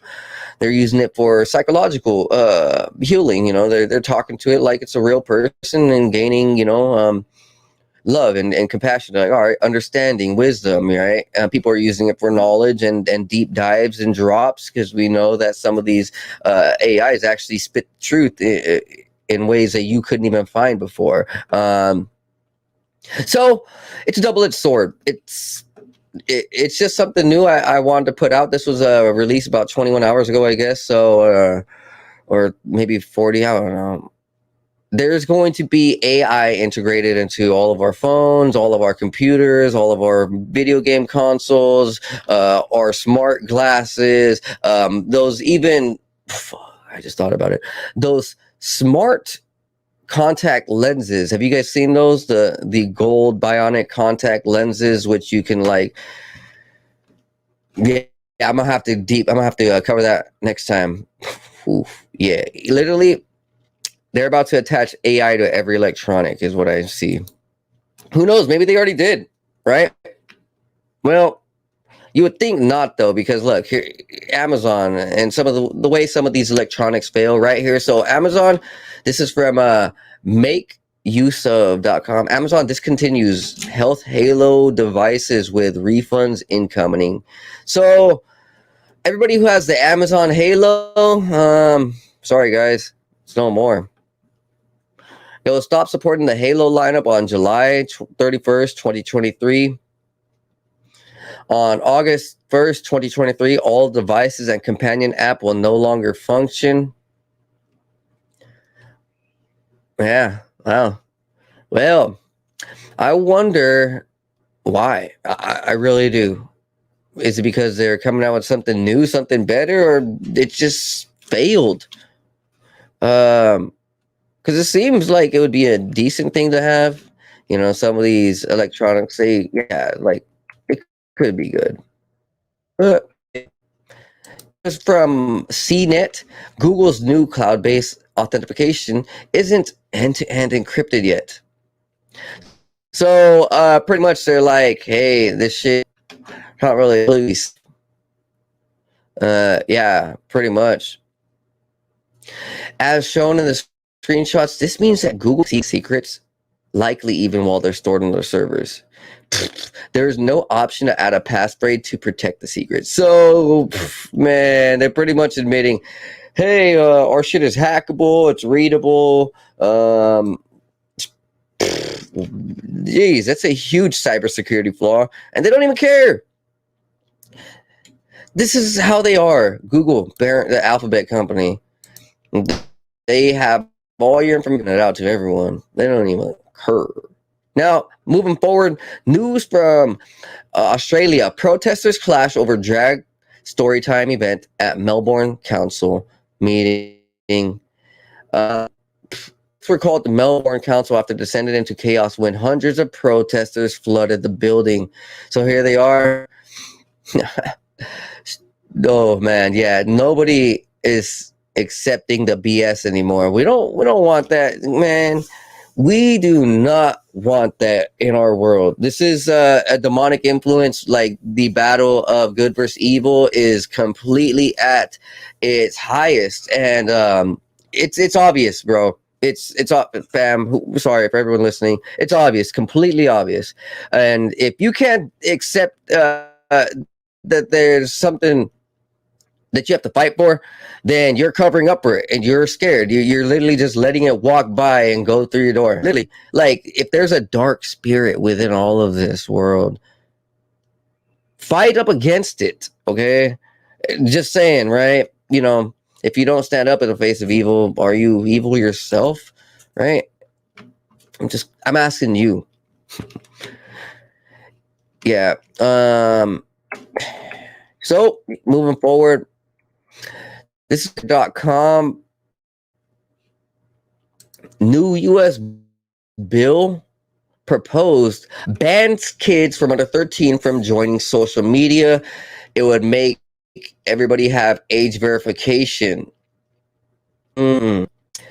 Effectively banning anyone 12 and under from using the app. Well, apps, I guess. This is interesting. This is good because, yeah, man, some of the shit that you see, dude, I'll be honest. Some of the stuff that I've seen in my teenage years, I wasn't ready for. It was like, and I'm sure it's the same way now. Like some of the stuff that kids are seeing on their phones, they're not ready for. It's not there's a disconnect. Like they don't have the information to actually know what they're seeing, or the emotional control, or the understanding of cybersecurity and the real threat of, outside dark forces or whatever. You get what I'm saying. When we're young in our teenagers, we just don't have that right mindset. And this is good. This is great because, we should be, what's interesting? There should be this type of system for electronics that are specifically made for, people under 15. And like maybe let's just say Samsung creates a tablet that every school kid gets for free until they're 17, and then they turn it in, right? But while they have it, they can text, call, but all the apps on there are like positive building apps, and they give them for free. Where we adults would normally have to pay, we'll give those to kids for free. Photoshop, digital illustration art, cat, like everything, all these professional tools, right? Give them to kids, so that way our kids can use proper apps and not bad apps.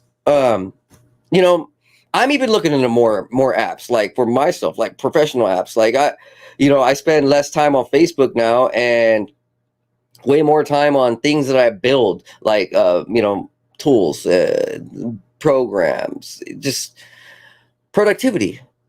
And social media is killing productivity, making everybody just scroll, like, love, hey, fuck you, hate, report, blah, blah, blah, blah, blah. It's literally making like, you know what I mean? It's a destruction. These phones can be used for good, but for the most part, people who don't know what they're dealing with on all different levels of knowledge, they're not using the phones for the proper reasons. Yeah. We're gonna go ahead and move forward. I hope this passes. That's all I'm saying.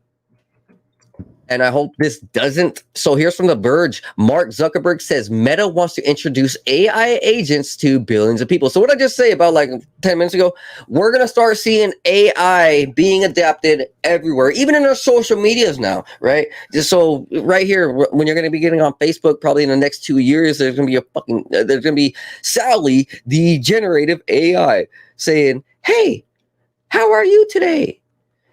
Do you want to post a new picture for your viewers? Hey, I see you're eating at Denny's. Do you want to take a picture of your food? Hey, you're over at the state park. Ooh, make sure to go to this location. Like, it's going to be giving you all sorts of things. Yeah, pretty wild. I don't know why Zuckerberg thinks Meta is going to fly with this. Meta already failed big time. Yeah, Meta is dead. But just for the record, it's not just going to be in Meta. This is Mark Zuckerberg telling the world, hey, AI agents are about to be in every freaking app, every business, blah, blah, blah, blah, blah, blah. So he's just bringing it out.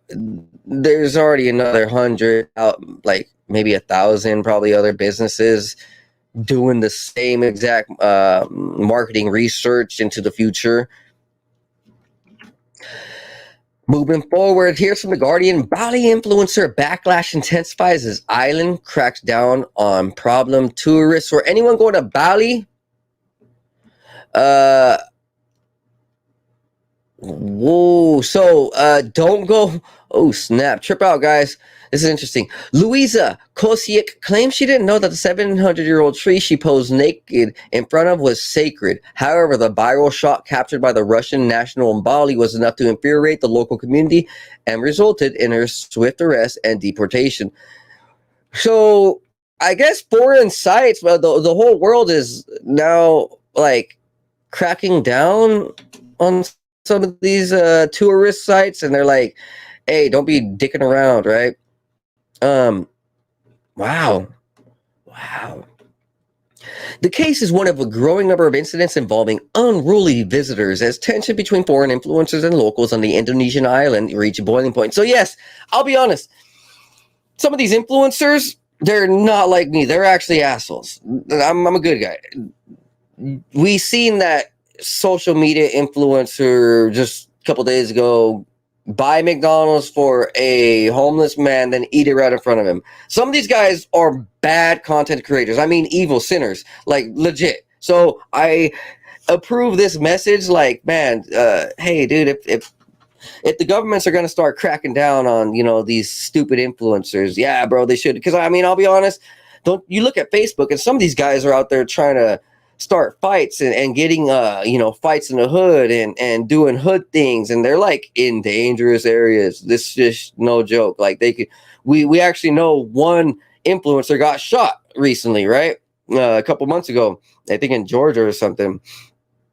Yeah, like don't mess around, man. Don't mess around with life. You think that you're going to another country and none of your actions matter? Oh, think again. Specifically in Bali. All right. They say if you wouldn't do these things in your own country, don't do it in Bali. Don't blame us if we take actions. Don't blame us if we speak up. Don't blame us if we stand up and tell you it has to stop. That's right.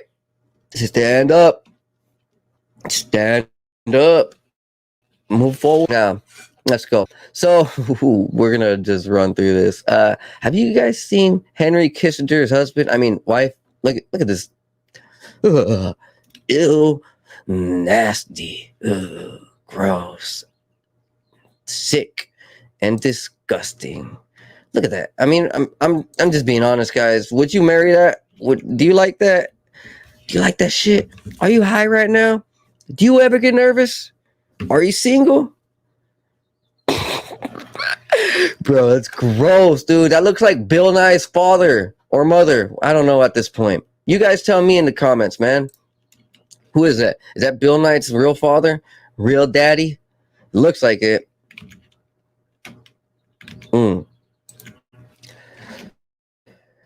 So, guys, let's keep this going. Remember this is they're not really talking about this. Remember the freaking shooting party? Those were fired guns, leaving 4 dead and 32 injured. This just happened in Alabama, and everybody who's all anti-gun, leftist, we need to take away the guns. They're not saying anything. Why? Because these men are black. It's a black-on-black crime, and they don't care. The media doesn't care. It's so bad. It's so stupid. They say one freaking thing about this is probably be on some small time news organization. It won't be on some big time news organization. They do not like to cover stuff that isn't racist. No, they only cover racist shit. You know what I mean? The mainstream media, CNN, MSNBC, NBC. It's pretty weird, right? Like, we're not really hearing anything about this. No protests, no riots, no $3 million in GoFundMe. The victims' families were not invited to the White House. Joe Biden did not fly his helicopter there. You get what I'm saying? It's pretty crazy. Right? Hey, I don't like racism, and pretty much like not covering a lot of the topics like this, yeah, it's obvious racism, like, of course. So moving forward, all right, I'm gonna go ahead and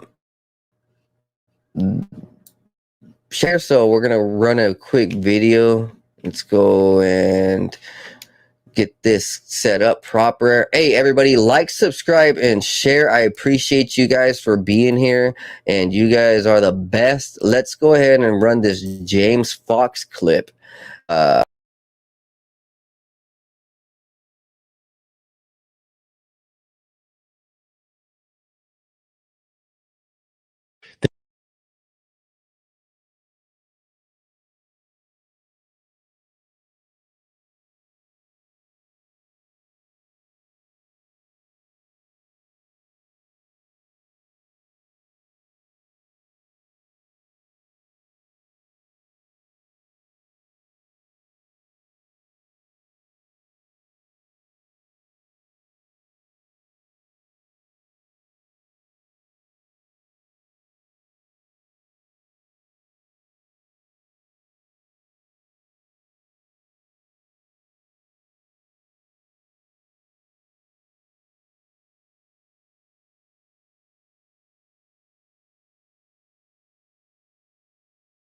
All right, we are back. Oh, sorry for the quick interruption. Now let's run this clip proper now. So James Fox gets a little bit emotional talking about UFOs. Here, check it out.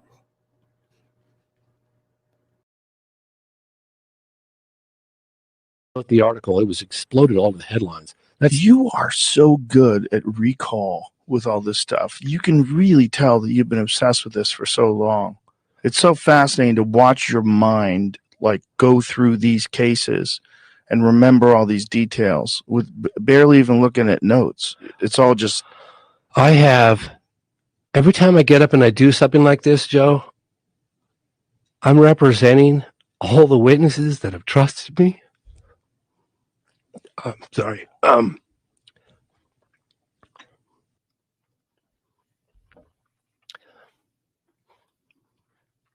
I'm representing them. So when I hear Dr. Kirkpatrick say what he said, it's a personal assault. I don't know what you're talking about. Well, he's just dismissive. When I hear the government dismissive of this whole thing, I'm thinking to myself, I take it personally. Because when I'm out there talking to people like you on these platforms, I'm sorry, it's just tense for me. It's like I represent these witnesses. When I'm a voice for them, I come out here and I represent them and they trust me. And that means a lot to me. So sorry, no, I get it. Listen, it's man, just like you're passionate about this. It means something to you, and that's one of the reasons why your documentaries are so good. I give a shit about the facts. Listen, man, if you're right and if this is real, this is one of the most important things to talk about. And if it wasn't for documentaries like yours and Jeremy Corbell's and a few of the other ones that are out there, it wouldn't be as big of an issue with people. They wouldn't think that this was real, that there's weight to this. And, you know, like I said, when I heard about the Virginia case, I remember thinking, oh, come on, people lie.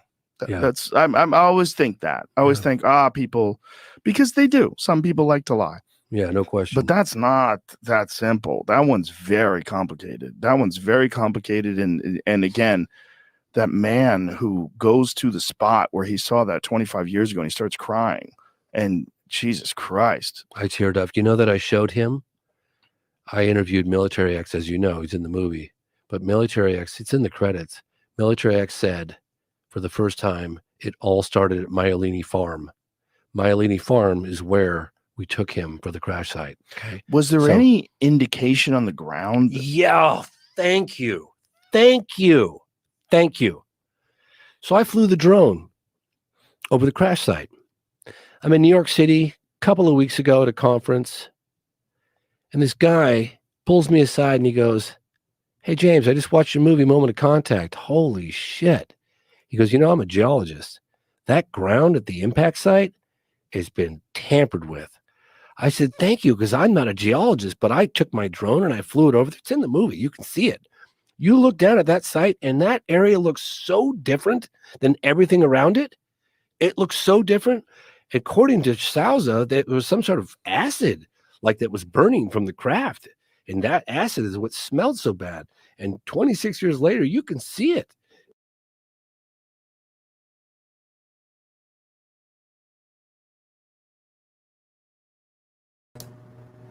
I take the same exact stand as James Fox in this. When I talk about these topics that I talk about, I'm not just non-emotional. I'm not uninterested. Like, I'm devoted. Like, I'm passionate about this because I've been through some stuff. I've talked to a lot of people. I've been around friends who've seen shit right next to me and they tripped out. They didn't know what to do. They were like, their mind went in a whole different direction. They changed their whole lives after seeing, things right by me. Hey man, these things are real. And to have a lot of skeptics out there, nah man, it's just pseudoscience. You're not seeing anything in the sky. There's nothing. We're the only life form on Earth. We're so special. We must be the only ones in the universe. That's so dumb. Bro, I've been through stuff. I've seen stuff. I know, this is the community that I'm in, the UFO community. I'm kind of involved in a little bit of everything, but really, UFO community, it's real. Like, it's not always bad, like the mainstream wants you to think. And it's not always like good, like, a fairy tale would be. It's just like life. There's good, bad, there's lessons to be learned. There is chances for growth in what you experience, right? It may take you to a whole level of new understanding about life. And we're gonna go ahead and move forward. James Fox is a real one, guys. So go watch that movie, Moment of Contact. I guess I'm gonna go ahead and watch it myself. So here's another anti-LGBTQTTFAZYXG anti-protest in Poland. They're yelling, "Get the F out of here! Get out of here! Get the F out of here!" Over and over and over and over and over to this he she thingy. Yeah. Even the police is like, "Hey, sorry, gotta go. Laters, see ya. I don't want you around my kids." Guys, protect your kids at all costs. This is just a quick meme I ran across. I don't even know about the, truth about this, but this is conspiracy. So, like, I'm all about the conspiracy podcast right here. This is interesting. The 17th letter. Look, you know what I mean. This is a conspiracy. So just don't hold this as quote. Here we go. It says, "Here we go. Anunnaki from the other side of the ice wall truth is going to devastate the normies that live." Because remember, over the last 5 years, everybody's been questioning what is over the ice wall, what is in Antarctica, what aren't they showing us in these bases that's so far out there that nobody can go to unless you pay like $100,000 plus for a 1-hour visit, right? And you can't even go to the whole land. You can't even explore Antarctica.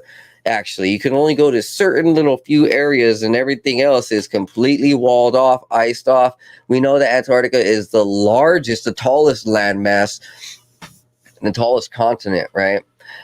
And this little picture says, "The real Donald Trump already met with these men because that's what they are. We are the very last realm to receive ascension." So this is tying into our angelic, biblical ancestors. I guess we're the last of to receive ascension through Jesus Christ. But this is way out there.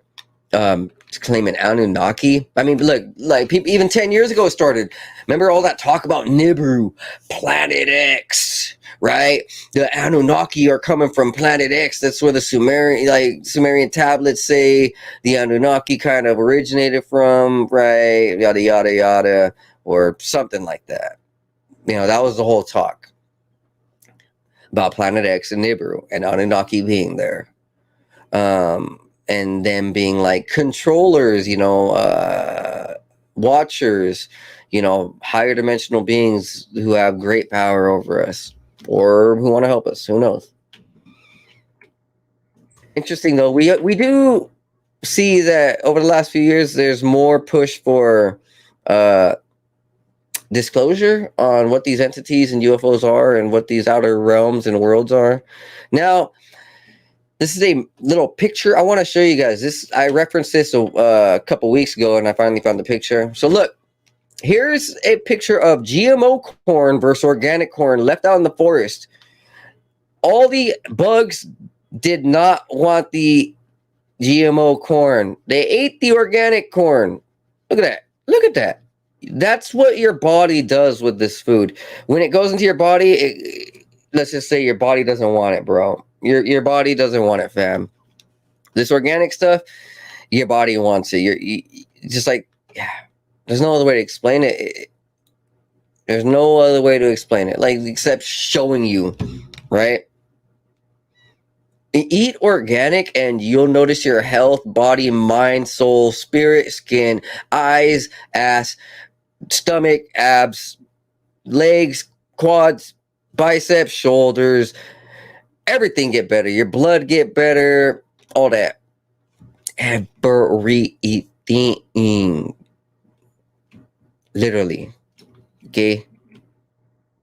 And you won't be so tainted by tiredness, and maybe you won't have migraines or headaches, you won't have upset stomachs. You'll feel so much healthier. All your health problems will go away.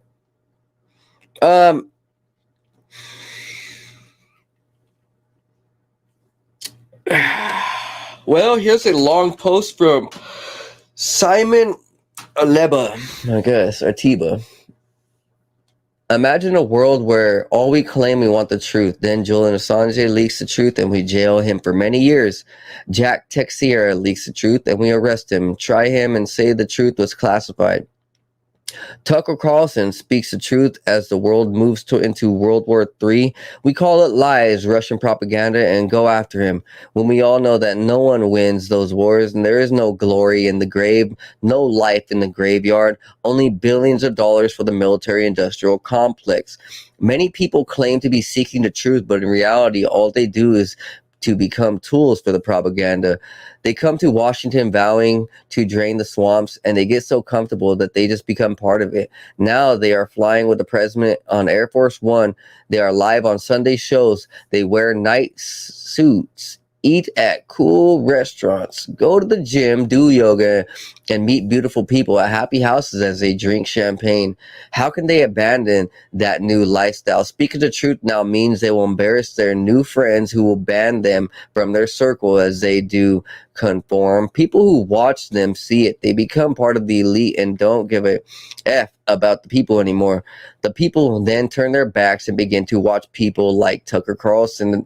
With no viewership, they begin to slander him, brand him a liar, a racist, a Russian hack. Or they're surprised the real Donald Trump has just won an election. How can that be? It must be the Russians, they say. They continue to chase the shadows, unable to understand that they have abandoned the people and the people have turned their back against them, whether they believe it or not.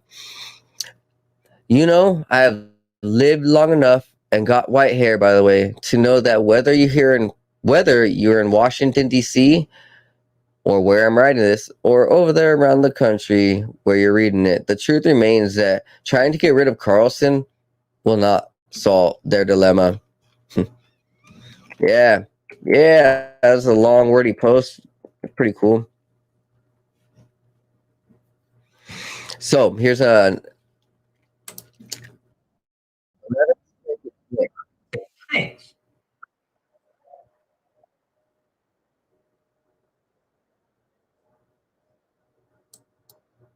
See you soon. So let's play that one more time for everyone. He gave you a 11-second message.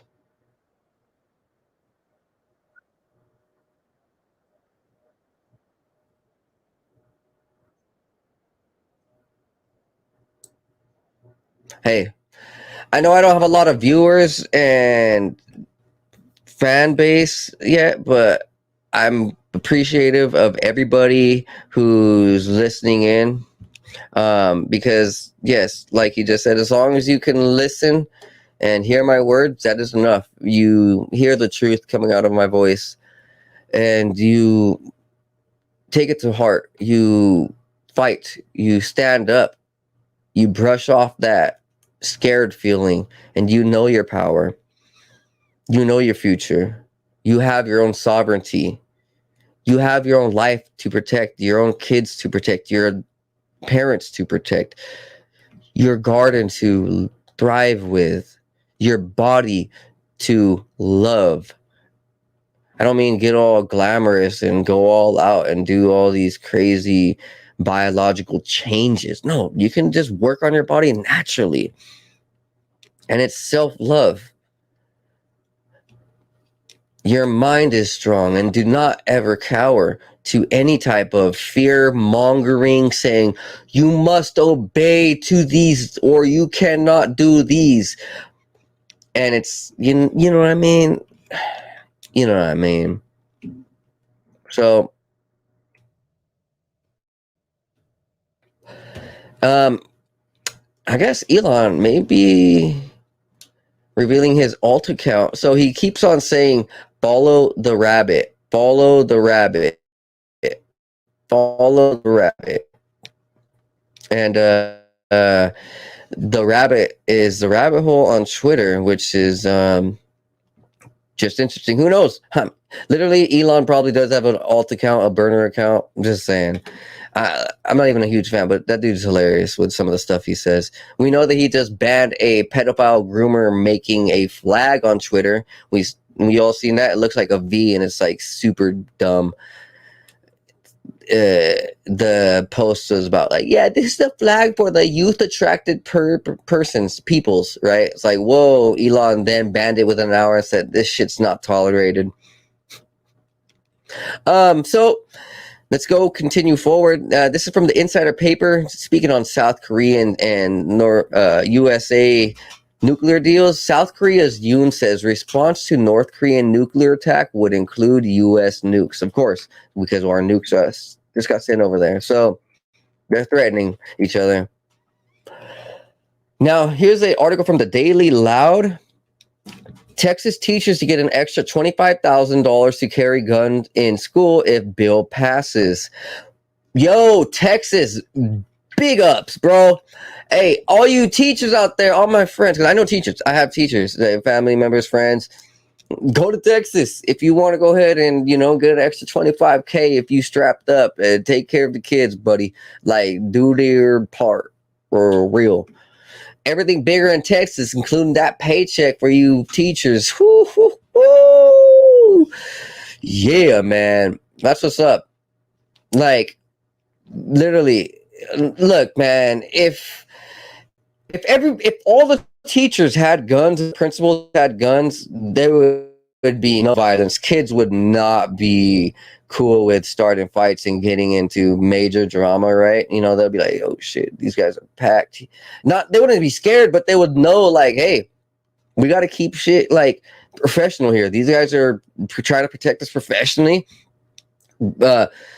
doing the extra to take care of our lives. We can't just be dicking around because who knows what might happen, right? And it's not like a fear thing. It's more of like a trust and safety thing. Like if I'm out there in the forest, I would be scared shitless with, people without guns. Like, if I was deep in the forest without guns, I'd be scared shitless. But if I had homies with guns or a friend, if I had guns, you know what I mean? I would feel so much more confident. It's the same thing with the way the schools are going, with the way the things are going.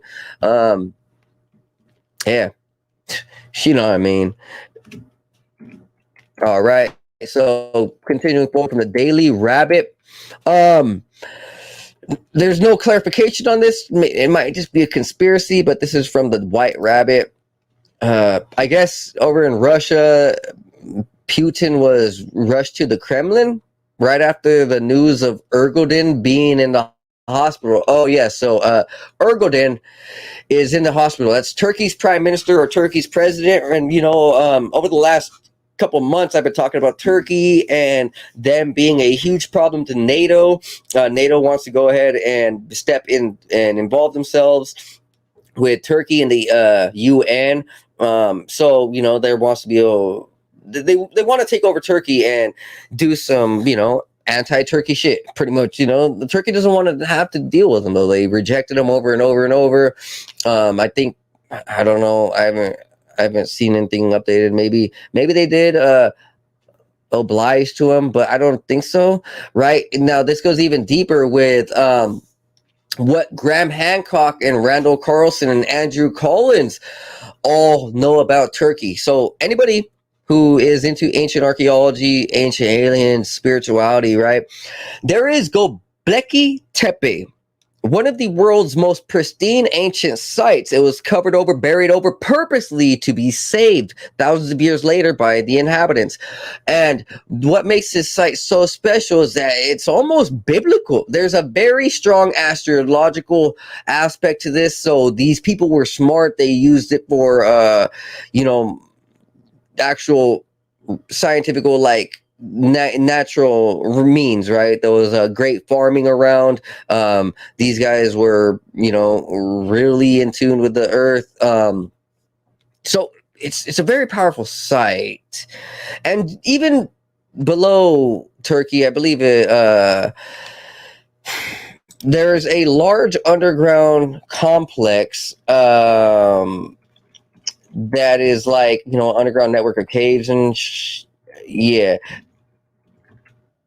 it's very interesting. And Graham Hancock, Andrew Collins talked about the ancient even Derinkuyu is one of the large cities out there in Turkey. I think Derinkuyu was a prison city. People were locked down in this underground chamber, right? So there's a huge underground network. Randall Carlson, Graham Hancock, Andrew Collins also speaks about its mysticality, and maybe there's some stuff there that is about to be revealed to the world that will change the world forever, because they're going to reveal underground tunnels, ancient technologies, ancient people. They're going to reveal the stories, artifacts, maybe.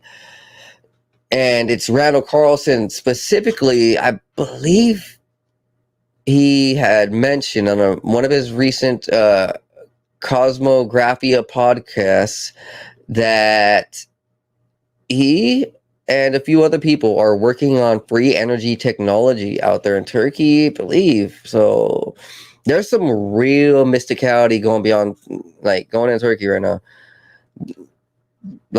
Whatever is going on there is literally the tip of the iceberg. It's just interesting. It was 10 minutes, 15 minutes after Erdogan got announced that he had health issues. He was in the hospital.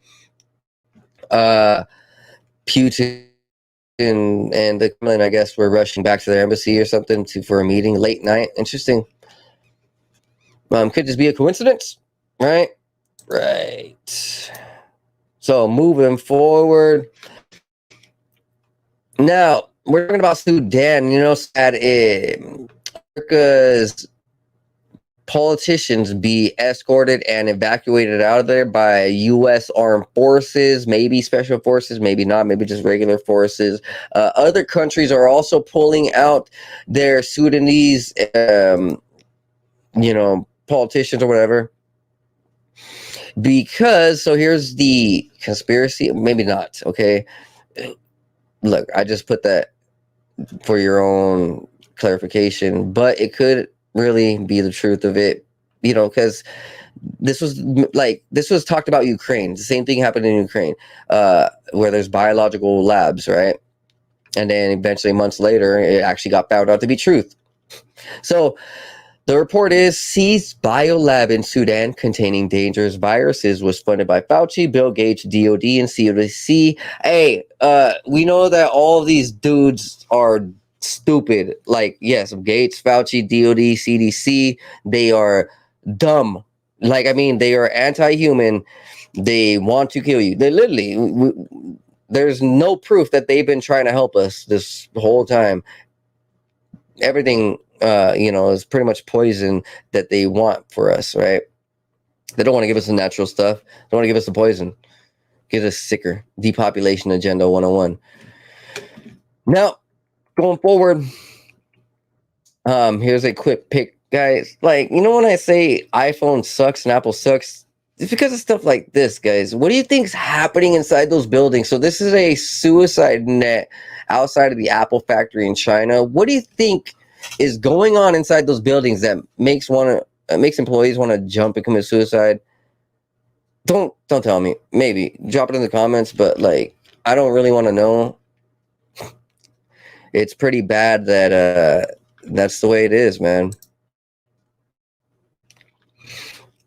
All right, so here's that Elon Musk suspending the person who made the pedophilia flag. I'm not sure if the picture's popping up. Good, but yeah, everyone's talking about it. Now, funnily, I don't see a lot of people talking about this. Biden has a cheat sheet showing the reporters' questions he's about to be asked. It's pretty funny. We know that everything's a stage set up. All right, guys, we're coming down to some of the end articles. So here, Bam Margera tells family members he hates it, and he's on the run. He's wanted by the Pennsylvania State Police. Pray for Bam, man. I guess he's still contacting his family, and he's sending threatening messages to him. That dude went through devil worship, went through his best friend dying, went through a whole bunch of shady stuff, drugs, alcohols. Wow. So the cops say that this case isn't a priority. Wow. Interesting.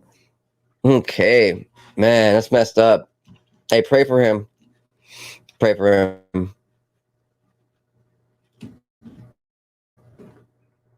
All right, guys. Yeah, that is it. I covered the rest of these in Tuesday's broadcast. So I thank you guys for being here. Like, subscribe, share. This was an amazing 2-hour broadcast. You guys are the best. Make sure to hit all my sponsors down below. I got sponsors for George Wiseman, Jonathan Boots, Boomer Boost, Tweedle Farms, Sherry Ariano, and now my new sponsor, Alexandria Irons over at Queen at Sungrown, as well as Pepper Princess and a few others. Drop down below for the coupons, and thank you guys for being here. Be blessed, be high. See you next time on the 509 Divine Pints podcast. I love you guys. Take care. Peace.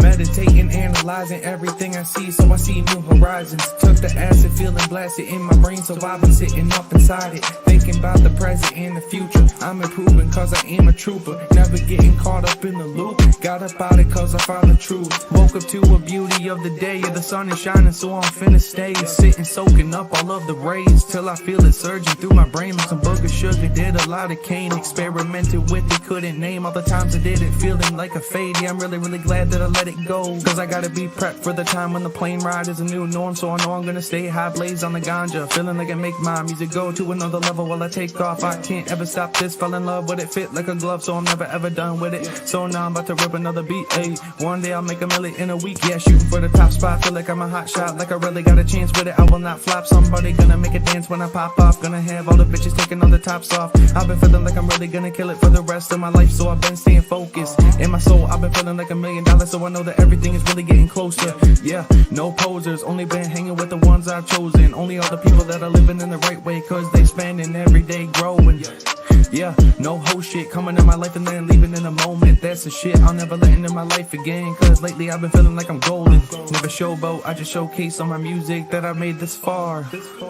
Always knew that I could be the one that would get this far. Now I'm right here looking in my mirror, trying to figure out if there's any more fear. Cause I'm getting rid of it all, yeah.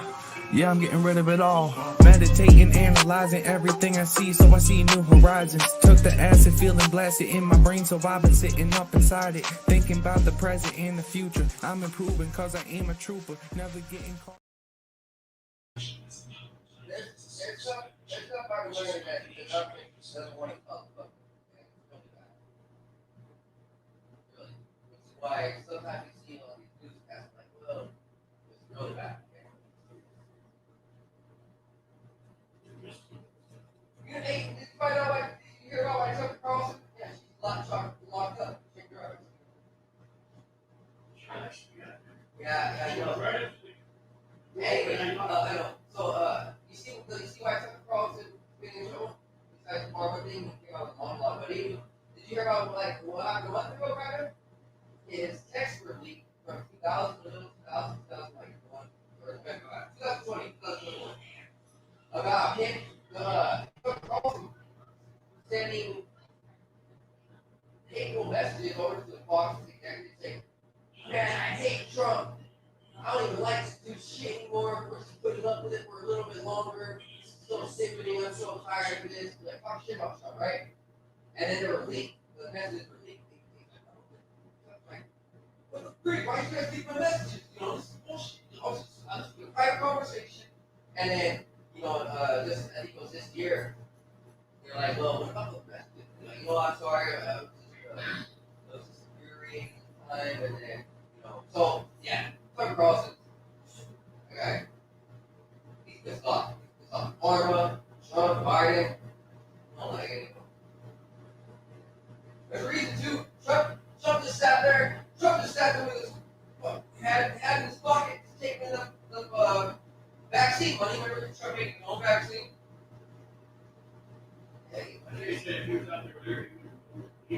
Yeah, I mean, well, he's just taking out. Why? He ain't going across the street.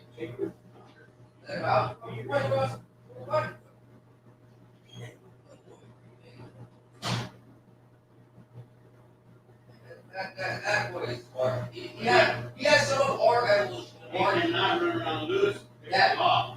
It can't be done. They'll count it. I guess she's over there. That's cool. Yeah, so he's smart. He has part of our DNA. Where we got biscuits from some other household, this guy has more blood. Like, he wants to. He's more Romy. He's more just how we are. Like how we think. We want to stay safe. We're going to be here. Biscuits, like, on their own world.